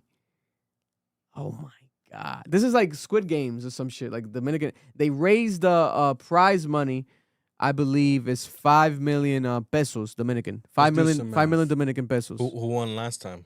Crucita won last time and she won 1 million pesos Dominican. So. And she won a new car. And this time they're also giving away a Ferrari. Oh, nice.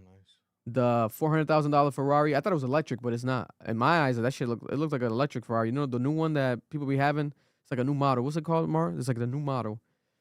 It looks almost like it's like a Q-tip, almost like it's fat in the front, fat in the back, and it's like slim in the middle. The new Ferrari. It's not new, but it's new. Like they've had it for a couple years now. I forgot the name of it. Let me see. I'm trying to fast forward during this to see if I put the quality down, we'll be able to skim through it during the live stream faster. Let me do that to see if he actually shows the Ferrari and the Uki Uki room. Like the SUV type shit? Yeah, it's like an SUV type of Ferrari that they're giving away. Puro sangue? Yeah, yep, that's the one. 5 million pesos is... Parasong, no, Paris, some shit like that. Italian puro sangue, pretty much, it means like pure blood. Alofoke he's a cheap ass. How much is... Bro, look at that shit. My God. Damn, bro. That's the fakest ass. Look at... No, it's real. No, it's real. She has not a disease, but a condition. Like that people's like just lymph nodes. I forgot the term. Like their legs and thighs just keep growing. She was big though. She was big before though. She was bigger like her body. Look at her arms and shit. But she's gone hard. I don't know if it's like surgery because might be one of the conditions. I think you can't even get surgery. It's dangerous to get surgery. Like it's life threatening. She might have just been going hard in the gym and stuff. But that's why her waist and shit. But no, this is real. This is real. Nigga, you all know how much 5 million pesos is in a dollar? How much? 78,000. He's a genius. He's a cheap bastard. He's a genius. I mean, that's probably a lot of money over there, though. No, it is. It is, but it's not even just that. They're going to make more than that, though, from sponsors and challenges that they do. And the Ferrari alone is what, $500,000? That's that different. Ferrari? If it wasn't for the Ferrari, that'd be a ripoff. The Ferrari alone is $500,000. 30 days, nigga. You can't leave the What's house. shit called? La Casita? La Casa De Alofoke. Oh, La Casa. And he made a loan off the first one just from super chats. People donated money. Has to be millions. $1 million on super chats. But wasn't that for the people though? Well, super chats was people voting. You can vote. You can pay super chats to cast your vote. $1 is a super chat. Is 1 point in a super chat. Is 1 vote. But I think he didn't give it to them. Like no. He kept that money. If anything, he gave him a percentage. But he's reinvesting all this money back for sure. This shit's crazy.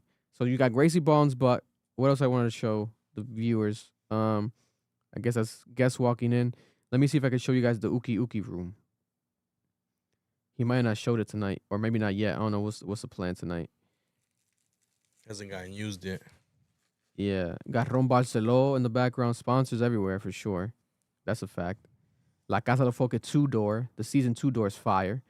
This is the Uki Uki room back here. But let me see if they have like a solo shot of it to show the people. This is the living room. Huge ass couches. My God. All custom. The beds. The gym. Finally a bigger gym. Still small, but bigger than before. And to be honest, it's probably in the front, guys. Let's watch the beginning. A lot of Bosos walking around. He had Guinness World Record was there because he broke the Guinness World Record for the longest stream on YouTube. Now he's going to try to break it again. So he had Guinness World Record representatives there present today because wants to document it officially better. You know, you have to pay for that. Yeah, I believe it. You have to pay for I think them you have to to pay for go their flight and to, shit, no? You have to pay for them to go and to like actually like wow make sure that you're breaking it and shit. You're It's worth basically it. buying it. It's worth it. Similar to like, you know, the YouTube plaque. Yeah, it's worth it. I feel like it's worth it. Makes sense. Okay, so he was walking around the house. Oh, this is a jacuzzi. They have a jacuzzi? My God, yo, if that girl, Gracie she's Bond, getting in, farts in the jacuzzi, nigga, this shit's gonna be crazy. The amount of ass you're gonna see in this one. Look at the closets, huge. They didn't even have closets last time. They just had some shit outside. Wow. And let me see if he shows the Uki. Okay, this is the. Oh no, that's the rooms. See how tiny the beds are, and then her shit is crazy. Gracie Bond.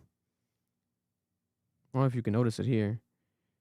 Cause we're just fast forwarding. I don't want to stay on this too long, but okay, this is the Uki Uki room. Oh, look at this. So the Uki Uki room is the room where they can have sex on during the reality show, but it's a privilege that they could win. So let me go a bit back because I think they go outside of the Uki. Okay, so here's they walking into the Uki Uki room. But yeah, if you guys want some entertainment right there, the Uki Uki room. Oh, never mind. I was worse. I was off more than I thought. Abortion is completely illegal in all circumstances, including rape or incest. In the or Dominican to save Republic? the life of the mother in Dominican Republic, yes. Wow. It has a total ban on abortion. And it's not a legal medical procedure that can be performed. I did not know that. God You know, bless. whoever does it illegally is fucking rich as fuck. I'll tell you that right I did not now. know that. Speaking of shows, I also watched the Task show on HBO Max. Great show. I recommend people to watch it. The season finale was this week with Mark Ruffalo. I'm on episode 1 right now. The season finale was really, really good. It was worth it. Yeah, I've heard good things about it. I like what they did. Felt like a random show, I'm not gonna lie. And it's like a limited series. There can't be another season or nothing. It looks like the story cannot go that deep from the Yeah. just off the first episode I seen, then like the commercials. I'm like, this doesn't look like you can develop this at all. Yeah, but it's just if you want to watch a good show right now that's new, I would recommend Task on HBO Max. It was a good show. Like it was good. The season finale was really good too. I liked it. Mark Ruffalo did his thing. I think he's a great actor. And it was just crazy at the end with the fucking the white biker gang and like how they start dying off and just how they treated everything. I was like, wow, the action was crazy. It was a good show. Watch it. It feels like a modern day Sons of Anarchy. I don't know if niggas have ever seen. There's a new movie on Netflix called The Woman in Cabin 10. You guys watch it yet? No. I recommend you watch it. I don't got. It's a movie. It felt like a show. It was a short movie, but it was about this woman that's a journalist and she goes on this the boat trips. What's it called? The cruise on a cruise not a cruise, but like a quick yacht trip with this rich guy and his wife who's like donated money to like a foundation, so they want to have invited guests experience this yacht trip with them. And I think the people that pay for the yacht trip, like the guests, the ticket is the donation to the women's foundation. Spoiler alert, plot twist. This man, that sounds illegal. And there was the journalist bumps into cabin 10 by accident, and she sees a woman in cabin 10, and the woman's like mad at her, and she's like, I'm sorry. But this woman was never on the boat in the beginning. And it's like, who's this woman? Okay. So this girl, the journalist, she goes on about her day and time. At night, she hears someone scream, and she sees someone like get thrown into the water. And she sees blood like on her neighbor glass door in the balcony. And she calls everybody, oh my God. The blood ends up disappearing. They go into the cabin. There's nothing there. Nothing happened. It's like, what the fuck happened in this cabin room, cabin 10? The man, the chief of the everything, the boss, the main guy, he's like, no. He's like, you're crazy. Go to sleep, blah, blah, blah. Then more evidence keeps happening of like weird things. She gets pushed into the pool, and then the pool gets locked, and she gets locked into the pool. And then it's like, people keep thinking she's crazy. But clearly, if you're watching the movie, you see someone push into the pool. But the people on the boat don't know that. Like, they're like, what the fuck? This bitch is crazy. You're just a journalist. You're crazy. They had this like famous celebrity singer on the boat. He left. He's like, no, this bitch is trying to kill herself. I'm leaving.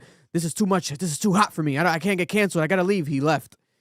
Turns out that the rich guy, for inheritance and for the will, what he ended up doing was his wife that was sick and bald, I think she had cancer, he threw her off the boat, and he hired an actress that looked like her, and that was the woman that she bumped into cabin 10, this actress, right? So for the rest of the movie, this actress is like, he's gonna kill you if he finds out, blah, blah, blah. He like talks to the journalist, and like, she's like, hey, she's trying to protect her, like, don't, like, stop trying to, just stop where your head, stop. But then the journalist eventually, the finale of the movie is like this journalist and the woman, they end up revealing during a party, yo, this guy killed his wife. But it was crazy. It was a good ass like movie for what it was. I did not expect it to be that good. I'm like, damn, they killed that shit with the plot twist. I think it's based off a book. It is. Yeah, it's based off a book. Where And people were talking about the book, and I guess the movie's a bit different than the book, but people spoke good about the book. I would recommend you to watch the movie, even with knowing the ending. The way that they execute it was pretty good. It's on Netflix. There's some good shit out there right now. I'll talk to you guys next week about Love Is Blind. There's like a Love Is Blind finale happens this week for this season. I got a lot of shit to talk about that. Locally, people are talking about the winter in Rhode Island and what's going to happen with the winter in Rhode Island. We have right here, the Old Farmer's Almanac is saying that in Rhode Island, there's not going to be too many snow days. That's what they're expecting in Rhode Island, to not expect too many snow days. Supposedly, this is for 2025, 2026, Rhode Island's winter season.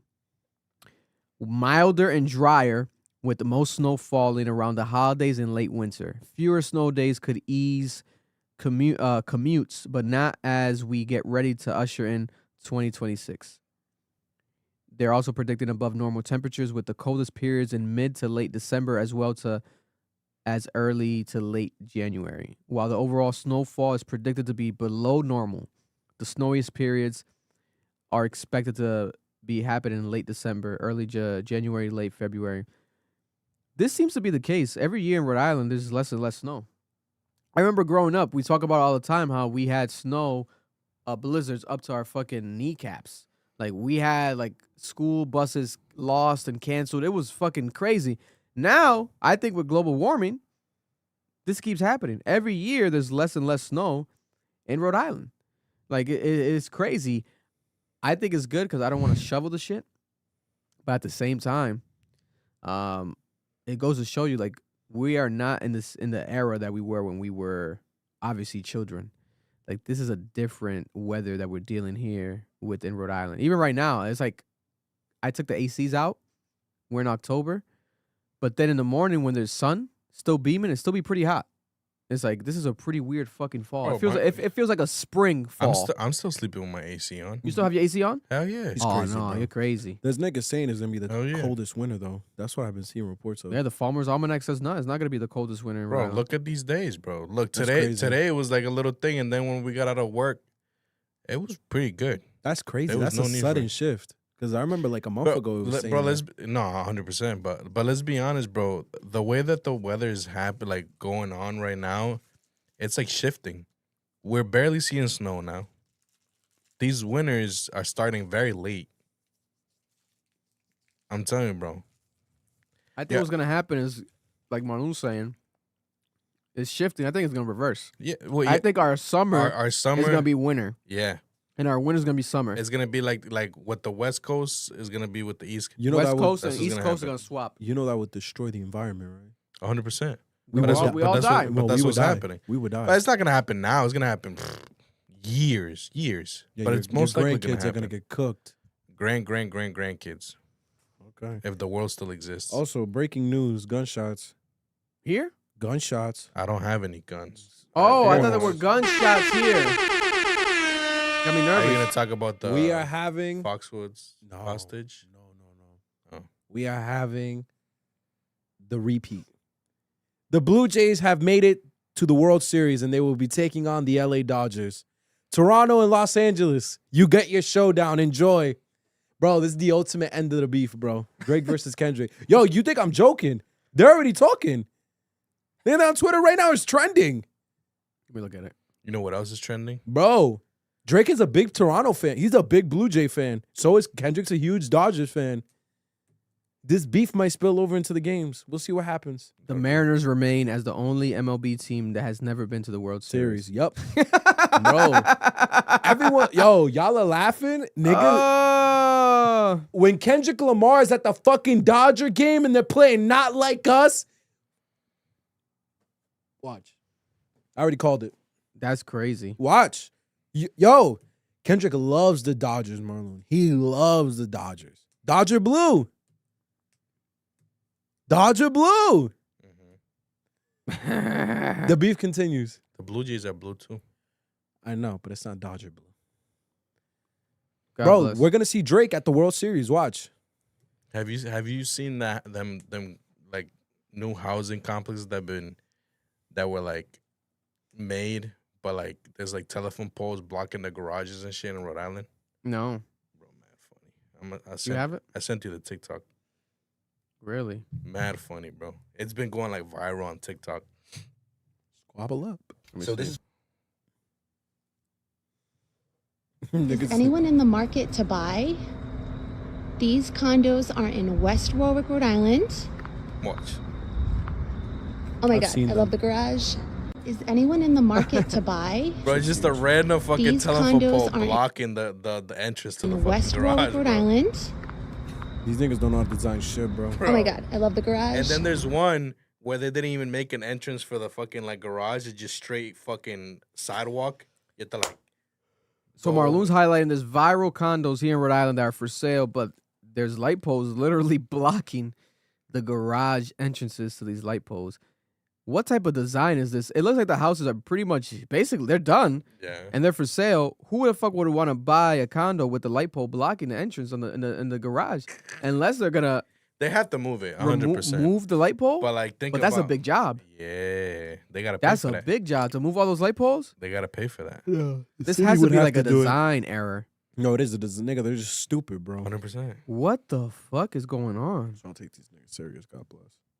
They're selling them for over $400,000. These condos. Oh my God. And people just sent me also. Donald Trump is considering commuting Diddy's sentence as early as this week, according to a high-ranking White House official. So Diddy might come home this week, according to the White House. They're friends. I we, told you. we spoke about it. Yeah, I told That you. Trump, the staff, the White House staff is urging Trump to not commute Diddy's sentences. Diddy's sentence. So the White House staff, Trump's White House is saying, hey, don't do it. Because they're smart. But Trump will do what he wants, says this source. And that Trump could literally set Diddy free as early as this week. They're friends. What That's why. the fuck is going on? They're friends. This is crazy. They're friends. Diddy got dirt on Trump. They're friends. So Trump is so quick to release Diddy, but where's the Epstein files? Where's the Epstein list? Where's the Epstein? It's like, that's this bullshit You're not getting that is ridiculous. But then there's still gonna be MAGA defending Trump. No, because Diddy, Diddy, it's Diddy. It's Diddy. Listen, and they're saying the stock market price of baby oil has gone through the roof right now in the past hour after this announcement. There's people currently lined up outside of Target trying to buy baby oil for this announcement, to celebrate this announcement. This is crazy. I tell you this much. Pray for Cassie, because pray for anyone realistically involved in this type of situation, specifically Cassie, because man, oh man, if this guy gets let loose, that's ridiculous. There's no sense of, I don't know. I mean, we can't really expect much from Trump at this point. Like, expect the unexpected with this man and his decisions. That is nasty. That's some nasty shit. If it happens, especially. And imagine that just acting like nothing happened, like we just go back to normal with Diddy. Like, people are just gonna be like, "What's?" The Trump said he's okay. Trump co-signed him, like he's the president. Let's get Diddy back on at the award shows. Let's get Diddy back out here. Give Diddy back the key to the city again. Again, they're friends. The fuck is going on? That's that. You're not wrong. That's that friend shit. But I don't think it's crazy. That's that friend shit. But I don't think Diddy would do that shit for Trump, because he's been very critical of Trump at the same time. So it's like, I don't get this shit. Unless some shit is behind the scenes that we don't know about. Business. They might have had some crazy fucking parties. Maybe Trump was at a Diddy party. Is it too far-fetched for Trump to be at a Diddy party? Mr. Grab him by the pussy? Not really that far-fetched. 5 men right now are currently facing gun-related charges after a joint investigation between Rhode Island and the Massachusetts State Police, because there was a major cocaine and fentanyl bust with 5 arrests in total across New England. 3 of the men are from Massachusetts. 1 of them is from Woonsocket and Central Falls. One is from Woonsocket and 1 is from Central Falls.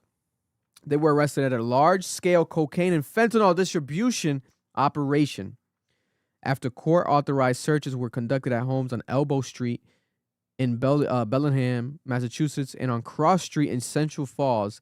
Police seized 4,865 grams of cocaine, 100 grams of fentanyl, and 2 loaded guns and nearly $80,000 in cash. Right? They have photos. It's gone viral currently. This is a recent report here. Listen, I'll tell you this much. If I'm these men, God bless. Because right now, I told the guys, and they think I'm joking, I'm scared to fart outside because we have Donald Trump bombing people on boats that are bringing drugs into this country, that he's bombing them, not pulling them over, not interviewing them. Hey, what type of drugs are you bringing? Who the fuck are you? Do you have kids? Are you a kid? Are you a child? Are you a minor that's being put in this situation under duress? Where's the legal process? Nothing? Oh, no, he's bombing them. Again, Biden and Obama did the same thing. Exploding them. But Biden, you said Joe Biden and Barack Obama did the same exact thing? Obama started it. But was it documented like this too? Yeah. It's just no one cared when we were young. No, people cared. There was uproar. Bro, he killed U.S. citizens without legal trial. He was just his success rate with the drone strikes was like 13%. He mostly killed civilians. They called him the drone president. That's what they used to call Obama. So the difference is they're One's a not Democrat, they one's a weren't bragging about it like Trump is. Yeah, that's really what it is. But Obama was narcissistic about it too, because when he was asked about it during a press interview, he goes, "Well, my legal expertise would tell you that the moment you commit an act of terrorism, you're no longer a U.S. citizen. Who are you to determine they're terrorists? Who are you to decide people should live or die without trial? These aren't even U.S. citizens. Obama was killing U.S. citizens. My God. Again, nothing's new under the sun. It's the same shit every day. Another Rhode Island story. We have this Rhode Island man has been arrested in Scotland internationally. That's crazy. Because he's been convicted now of rape. Grape. He's getting at least 5 years in prison. A judge sentences Rhode Island man to appear to... this man, he appeared... This what happened, though. This is crazy. This Rhode Island man appeared to fake his death and flee the country. to avoid getting arrested. At least 5 years in prison for graping. The sentence was handed down Monday to Nicholas, known in Utah as Nicholas Rossi. He changed his last name to Nicholas Rossi. He's 38 years old. The first of the two that he faces after being convicted separately in August and September of graping 2 women in northern Utah in 2008. He's scheduled to be sentenced in November for the second conviction. Right, the judge sentenced this man to no less than 5 years and up to life at Utah State Correctional Facility to begin immediately. Immediately, right? This is crazy. This is faking your own death and trying to escape for this shit. Is what the fuck? He left a trail of fear, pain, and destruction behind him. This is not a plea of vengeance. This is a plea for safety and accountability for recognition of the damage that will never fully heal. One of the rape victims said. Yeah, no. This man says, this man uses grape to control women and pose a risk to the community safety, argued the deputy district attorney Brandon Simmons, Salt Lake County, I guess that's in Utah, a prosecutor in the case. And Utah authorities began searching for this man when he was identified in 2018 through a decade-old DNA grape kit tied to the other case. He was amongst thousands of grape suspects identified and later charged when Utah made a push to clear its grape kit backlog. Oh my God. He was arrested in Scotland the following year while receiving treatment for COVID-19 after hospital staff recognized his distinctive tattoos, including a crest of the Brown University inked on his shoulder, although he never attended Brown University. That's me eating. What the fuck? What the fuck is going on? That's crazy. The victim had been living with her parents and recovering from traumatic brain injury in 2008 when she responded to a personal ad that this man made on Craigslist. They began dating and then they were engaged within a couple weeks. She testified that he asked her to pay for dates and car repairs, lend him $1,000 so he wouldn't be evicted, and take on a debt to buy their engagement rings. He grew hostile soon after the engagement and raped her in his bedroom one night after she drove him home. She said she went to police years later, hearing that he was accused of raping another victim in Utah around the same time. The victim in that case came to police soon. God bless, man. The FBI says he also faces fraud charges in Ohio, where he was convicted of sex-related charges in 2008. Good riddance to this piece of shit. I hope he gets life.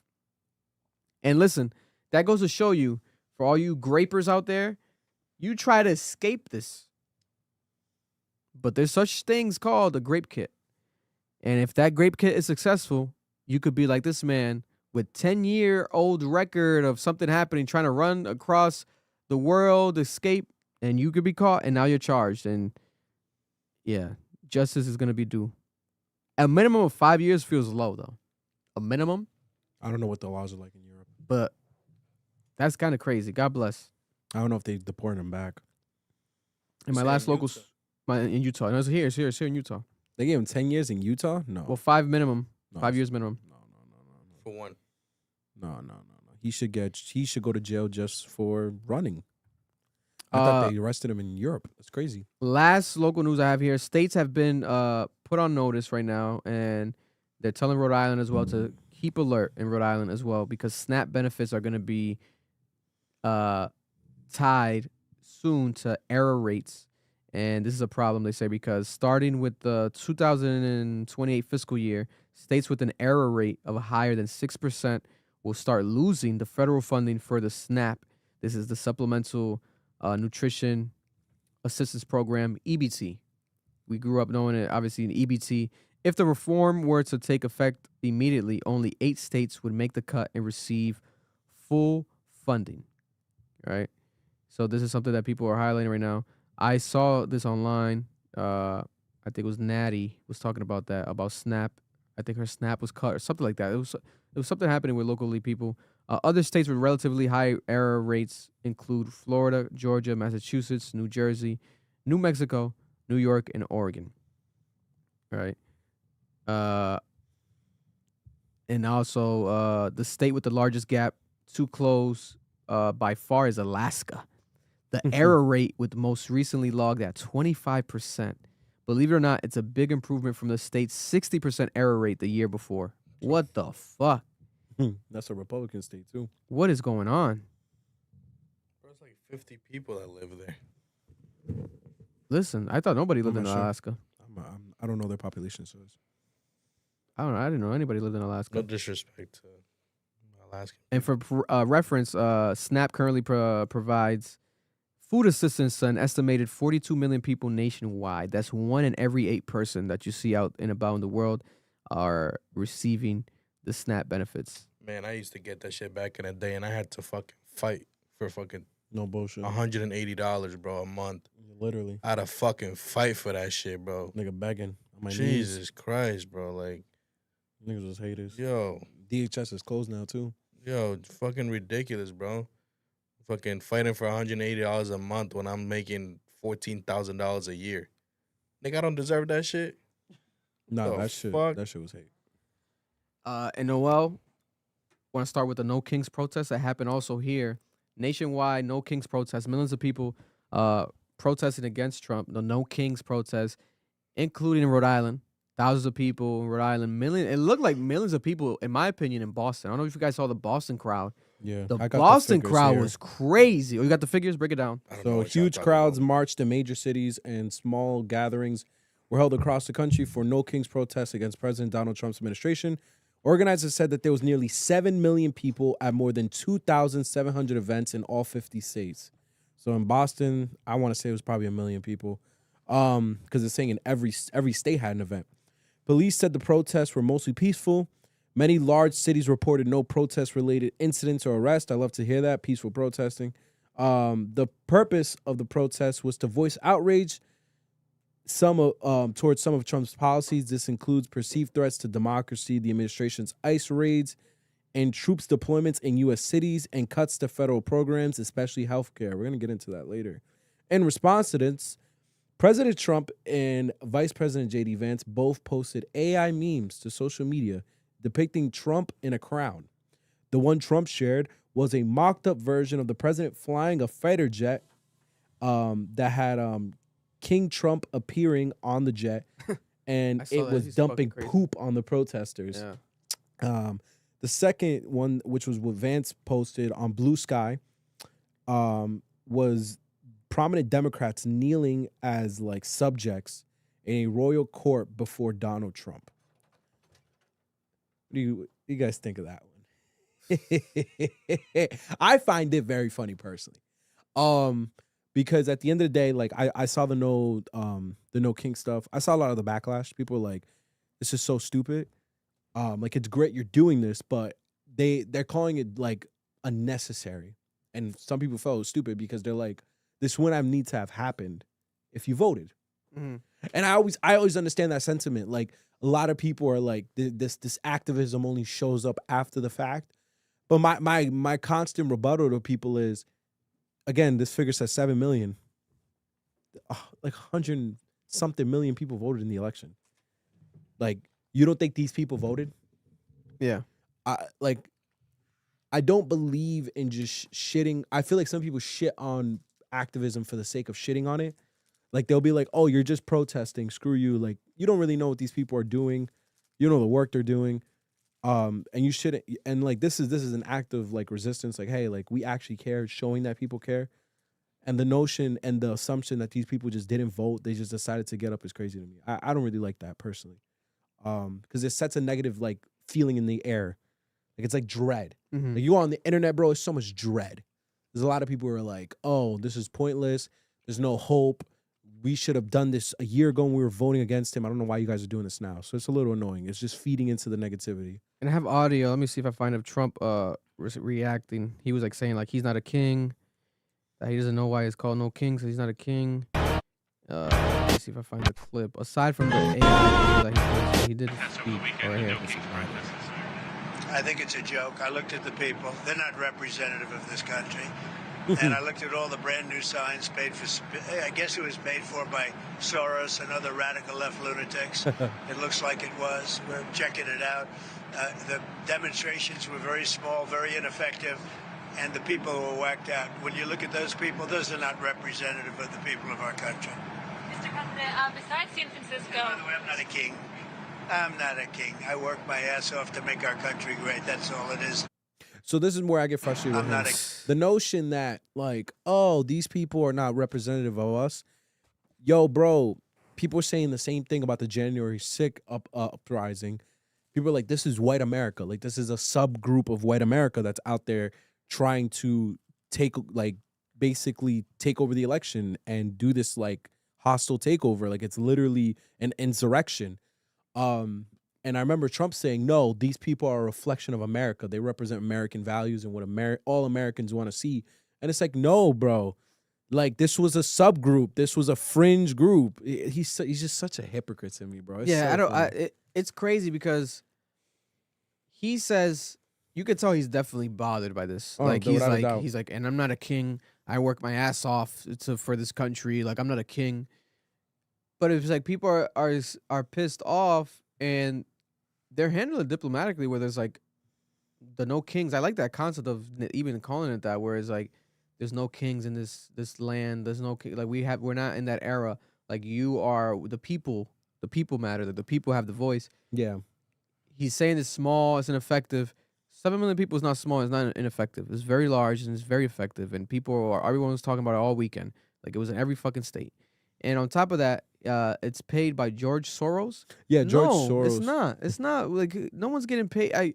I've been a part of protests in the past. Like where are they paying? I didn't know that they were paying. They never paid me. They never paid nobody that I knew that was a part of any protest growing up as a young adult. Like that was never a part. Like get paid to be at this protest. People definitely got paid at the Diddy protest. I am gonna paid correct the motherfuckers, misconception here. I think $20 an hour to protest outside of the Diddy, and they threw Diddy shirts on. That's a fact. So I'll tell you this: both do it. I'm not gonna lie here. George Soros and his foundation has been in the past caught paying for protesters, bailing them out, paying for their food and like just supporting their cause. But this is my frustration. This is the hypocrisy. This is why I don't like agreeing with either side. The Republicans do the same thing. The Koch brothers pay for a lot of the lobbying and protesting we see. A lot of the nonprofits, the Koch brothers are investing in it. I think one of the Koch brothers were one of the early investors in the Daily Wire. The idea, this is kind of the issue with American politics. Billionaires play a role in both parties. It's just the Republicans have done a better job at weaponizing the idea that Democrats are being supported by multi-billionaires like George Soros and Bill Gates and like these like uber leftists that are billionaires. Didn't Elon Musk like offer money to like pay people like if they voted for Trump or something like that? Basically, he was saying if you register to vote and you register to the American like Freedom Party, whatever he called it, you'd get money. Yeah, so they all do it. It's only wrong if it's against them. It's not, you know what I'm saying? They don't call call shit out. It's like just hypocrisy every single time. But they both do it on the same side. That's what it does. side. That's what happens on both sides. But yeah, no, very effective, and it's very, it's not gonna stop anytime soon. The No Kings protest is a thing that they keep weaponizing and organizing, and they know what they're doing. So I'm not a fan of the concept, but I get it. Oh, you don't like the No Kings theme? No, he's not a king. He's not behaving like a king. He's behaving like a dictator.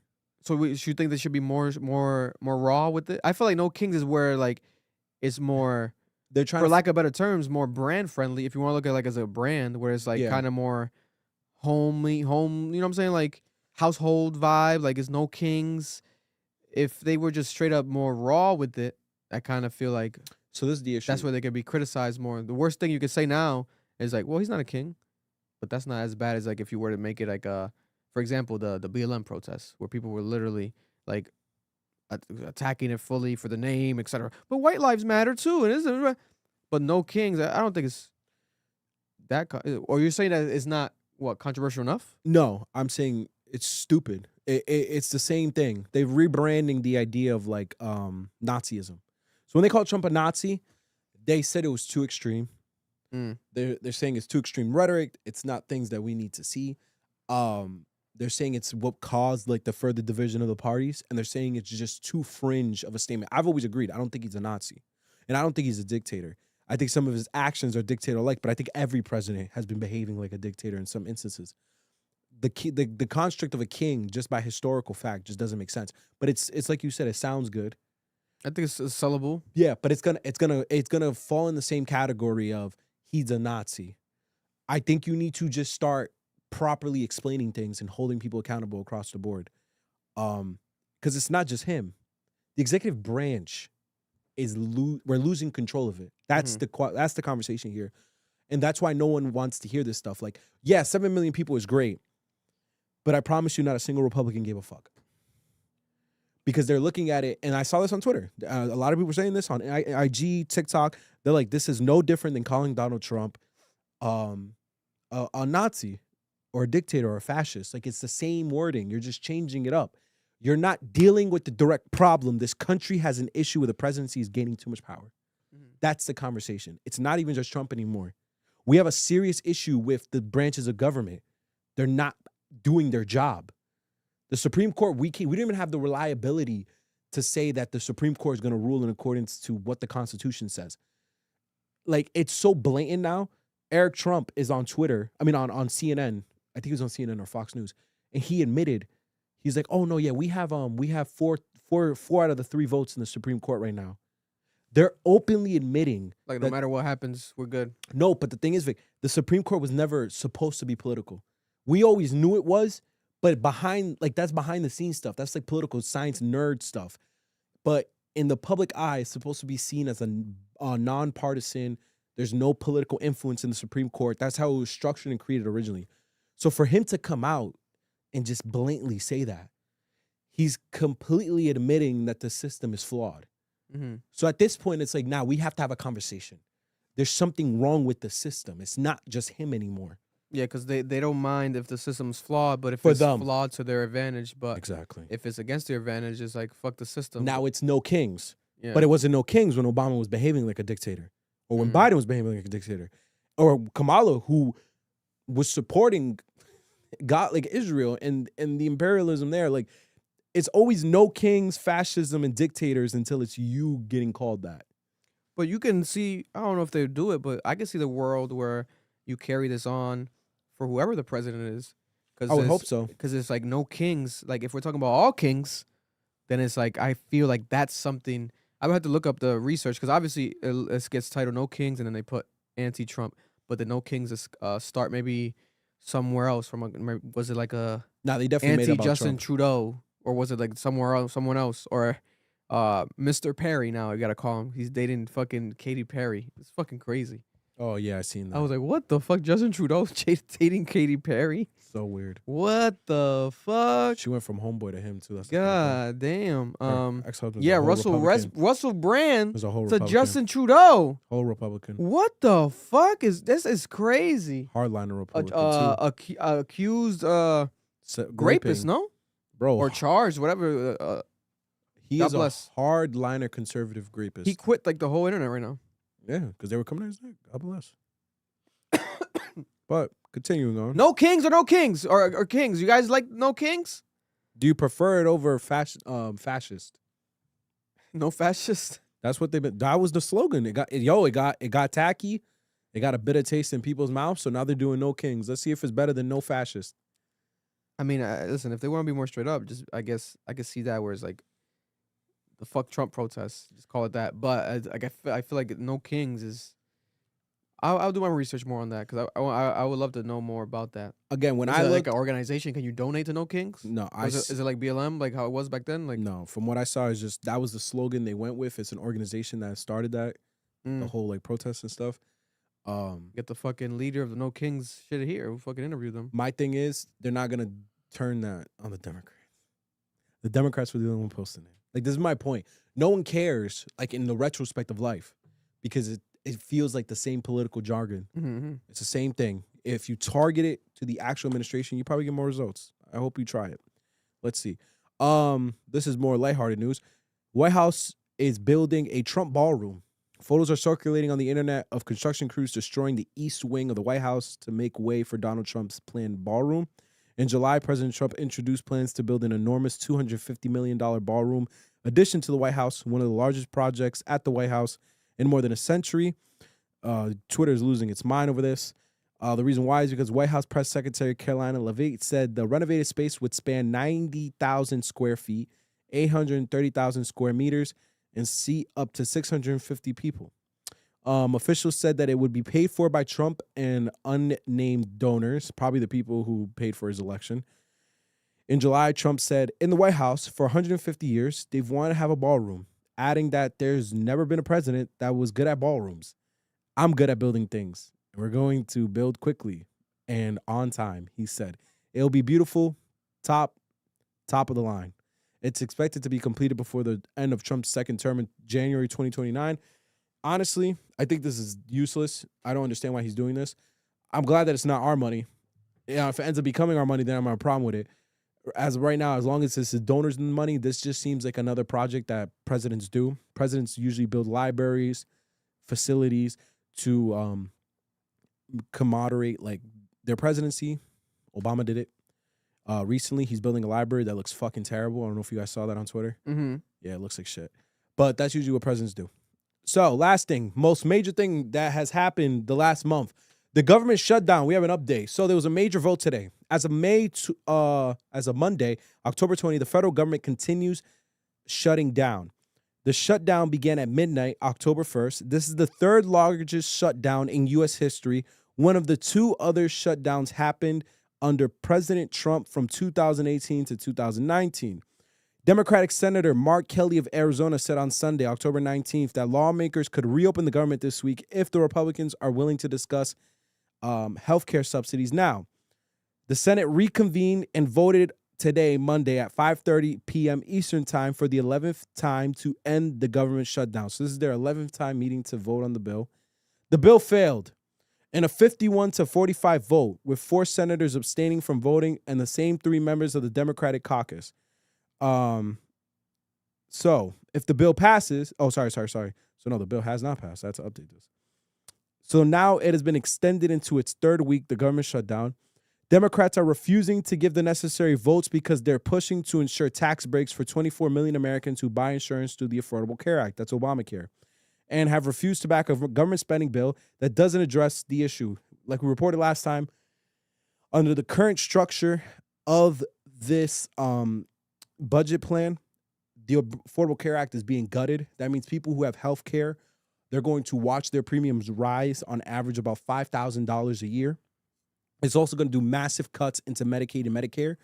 I believe it's like they reported like about close to $1 trillion worth of cuts. This is stuff that the Senator Schumer has been calling out on. They want there to be an agreement before they pass this resolution and they pass this bill. Until then, the government will be shut down. We do not have a budget. Now, when people hear government shutdown, they always wonder, what does this mean? So this means that more than 750,000 federal workers have been furloughed in order not to report to work. Employees deemed essential to public safety, including military personnel, law enforcement officers, border patrol, and air traffic controllers, are required to work regardless. Will food aid continue under SNAP and WIC with the government shut down? SNAP and WIC will continue operations as funds allow, according to the U.S. Department of Agriculture. The U.S. Department of Agriculture warned that there will be not enough funding to pay the entirety of SNAP benefits for November if the shutdown doesn't end. The shutdown has not ended. So that means next month in November for Thanksgiving, you might not have SNAP. You might not have WIC. Goddamn. Does this affect airports? Over 13,000 air traffic controllers and about 50,000 Transportation Security Administration officers are required to show up for work. God bless. Are required to show up for work during the shutdown. Neither group is expected to be paid until Congress approves a budget deal. That means all of the people that work at the airports and that are doing air traffic controllers and Transportation Security Administration officers, they're not being paid and they're still working. That means if they decide to strike, there's no flights leaving anywhere in the United States. during the holidays. Does this affect the U.S. mail? The U.S. Postal Service is open because it does not depend on Congress for funding, USPS said in a statement. Does this affect Social Security, Medicare, and Medicaid? The Social Security Administration will continue to use retirement and disability benefits, but they will furlough 12% of its staff and pause marketing campaigns. Payments will likely continue under the Medicare and Medicaid health programs. What does it mean for the military? This is very important. There's two things here that are very important. This is nasty. So Trump signed an executive order directing the Pentagon to ensure active duty military personnel are paid. 1.3 million active military get paid on October 15th. Roughly 55% of the Defense Department's 740,000 civilian employees have been furloughed, including those involved in training, procurement, and administrative support. So essentially, and also the National Guard forces that Trump has deployed to U.S. cities must also continue to work. When I'm saying they have to continue to work, that means they're not getting paid, but they're still being asked to work. There are a lot of military personnel that are doing that. That is incredibly dangerous because if they protest, then we have a national security crisis. What about Homeland Security, Immigration, and Border Officers? This is where it gets even nastier. 5% of the Department of Homeland Security's 271,000 workers have been furloughed, including those involved in researching, planning, training, and auditing. The Department of Homeland Security confirmed on October 16 that more than 7,000 sworn law enforcement officers across the department, including those serving in the Customs and Border Patrol, Immigration and Customs Enforcement, Secret Service, Transportation and Security Administration, and other critical mission areas, will be paid for all hours worked during the shutdown. So, the government is shut down. You might lose your WIC. You might lose your SNAP. Almost millions of people are out of work or they're not being paid and being forced to work. If the people who work at the airports that deal with air traffic control decide to protest, no flights will be leaving from these airports. And despite all of that, the President of the United States still felt it was necessary to pay ICE. ICE still gets paid. That's fucking great. No funding cuts for them. None. Not a fucking thing. Yo, God bless this country, bro. I love being an American, truly. No, it's fucking crazy. And as you were saying that earlier, we were talking about Nicki Minaj and JayZ, and she just tweeted this photo, this AI photo of she's crazy. of JayZ in a pink wig. She's crazy. And she says, "She's crazy. I am your karma." She gotta stop, bro. And it's JayZ with a queen, a chain, and it has tattooed on JayZ's chest the date for her new album. So maybe the album's back on, or maybe he's just saying that he shut it down. I don't know, but yeah, no, she's reaching now levels of conspiracy level theories and people just who believe all that type of crazy shit. And also, speaking of conspiracy theories, also from that same Carmelo Anthony interview, Stephen A. Smith said that Kyrie Irving was right this whole time about the vaccine. And Stephen A. Smith was one of the most critical guys. I think he told him to retire. Stephen A. Smith is and I was gunning pretty to run for critical of Republican. Kyrie too, so don't get me wrong. But what'd you say? He's gunning to he's gonna run for Republican. Yeah, I think he's gonna run for mayor. I think he's gonna run for president. As a Republican. I don't know. No, he is. You think so? He criticized the mayor of New York, the one that's about to win for the Democrats. Zimbabwe. I mispronounced his name. I'm so sorry. But he is a socialist. And he's one of the most controversial mayors to ever win. He's running for New York City against Cuomo. And Stephen A. Smith was on his show. I believe it was today or it was on Friday. It was most likely today because the clip was new. And he was saying Democrats have to understand that type of candidate will never win the Senate or the House. Yeah. He also was very critical of Kamala recently in an interview. He was saying that under Kamala things would be just as bad. Something around those lines. He's a Republican, bro. I think he'd run as a Republican. Like a moderate Republican. And also the what we spoke about earlier, the fucking what the fuck was it? Now I'm drawing blank. Oh, the what you said about you're right, it is going viral. The Drake and Kendrick and Blue Jays versus it's like LA. It's basically LA versus Toronto. Because he posted on his story. And these people are using the Drake and Kendrick beef was so big that people are using like ESPN and shit. They're using Drake and Kendrick for the promotion now of this World Series. Like DraftKings too. It's crazy. I told you, bro. The I've Drake seen and Kendrick beef is wow. Because Toronto tied the series last night, and when I saw that, I'm like, okay, they're gonna play the last game tomorrow, and everyone's gonna lose their minds. Because if they win this game, then it's a LA, Toronto. This is perfect. This is a perfect script.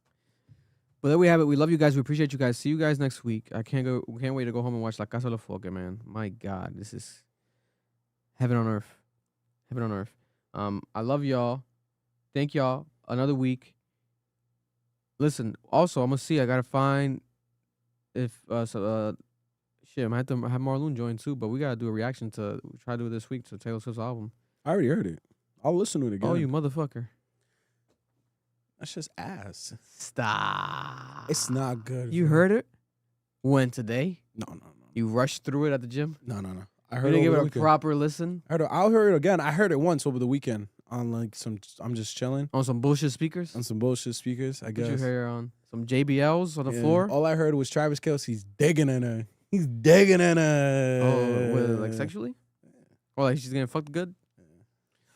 I won't lie. The critics are right. I hope she does. It's kind of giving like Sabrina Carpenter. Like she's trying to do a little too much with that. Like she's trying to be more in that lane, which I understand. She needs to grow up. She should grow like the same old content with her. Like, oh, I just got with this guy and I broke up with him. It's not. It's not more explicit. Yeah, like she needs to mature with the music because right now it's ugh. Because we know she's getting bent. Yeah, I can't lie though. Production's good. It's good production. Whoever was behind the production did a good job. We'll maybe get to it. It just sounds like white women music. And I didn't even know it was this viral. People really think that Carmelo Anthony should have like said something. Yeah, I know. stopped the interview. Vic, They're crazy. No, Vic, you don't understand. Like, No, I know that they're mad close, but like, it's like no, closer than a lot of the other people in the NBA. yeah, but I think that's why it makes it even more significant what Stephen A. Smith said. There was no Stephen A. Smith pushback. knows though. that. There was no pushback though. Maybe there was. I gotta watch it, but in the clip there wasn't. But they edit. It's a long clip, but they still didn't edit the pushback in the clip. And he didn't ask the question. It was shit to my guy Kazim that asked the question. I think it was just off-putting to sit there and watch Stephen A. Smith do that. He's taking pauses in between his statements, and Carmelo's just quiet, like not fighting back. Yeah, but it's like the only other option is not interview him then. Which is what people said he shouldn't have done. Fuck that. You still got your Stephen A. Smith. You gotta have him on. Carmelo Anthony's one of the biggest sports podcasts in the world. You gotta have the biggest sports guy talking ever on. I think he's been on before, but obviously this is after. Do you know what Carmelo's net worth is? The LeBron shit. What, money wise? Yeah. Oh, so he doesn't need the money? You're saying? Yeah, but the other niggas do. He gotta pay the producers and shit. You gotta get the money up. Vic, like Nah, you just fuck said, that. It's one of the biggest podcasts. He don't need to do that. 7 interview. p.m. in Brooklyn. I love it. You know, no bullshit. I'm gonna tell you something straight up. I remember when Joe said he would never interview Drake. I was like, that's dumb. That'll be the most highest viewed. You'd make millions. But I get what he's saying. He gets more views even without. He just talk about Drake. I know, but like, just think about that interview. It'll change everything. It'll be a monumental moment. He doesn't want to do it because it's an integrity thing. I'm not saying I agree with the fans. I get what they're saying, though. On an integrity level, you're really going to bring on a nigga that's been trashing on your boy for months? Almost 2 years? Like, nigga, their back and forth is, like, documented. I got to watch that whole podcast tomorrow just to see. I've only heard a part of it, and it don't make Carmelo look good. You don't need to do this. I don't know why you sat down with this nigga. Because that's the thing. It's Stephen A. Smith, man. He probably was already slated to come on. I believe Stephen A. Smith has a right to his opinion. But I also think, like, I get what people are saying, bro. Like, this is your man's, Vic. People are like, everyone's fake in 2025. What the fuck? Like, because if you're gonna have him on, or maybe they're not as close as we thought. Maybe they're not. Him and LeBron. I don't know. Maybe I'm right. And LeBron's a fake ass nigga. LeBron's the greatest, brother. It sucks to see so much greatness, be invoked in a specimen like, like a human. Like LeBron, but it's just so great, bro. This be the praising that I fucking hate, bro. He's so great, bro. He's too great. Bro, no, bro. Everyone has their flaws. LeBron. I love you guys. Appreciate you guys, man. He does that with LeBron. You do it with Playboi Carti. I don't praise Playboi Carti. I just said Playboi Carti. Have a good night, guys. Is a bad dad. We appreciate y'all and stay tuned for next week. Much love, y'all.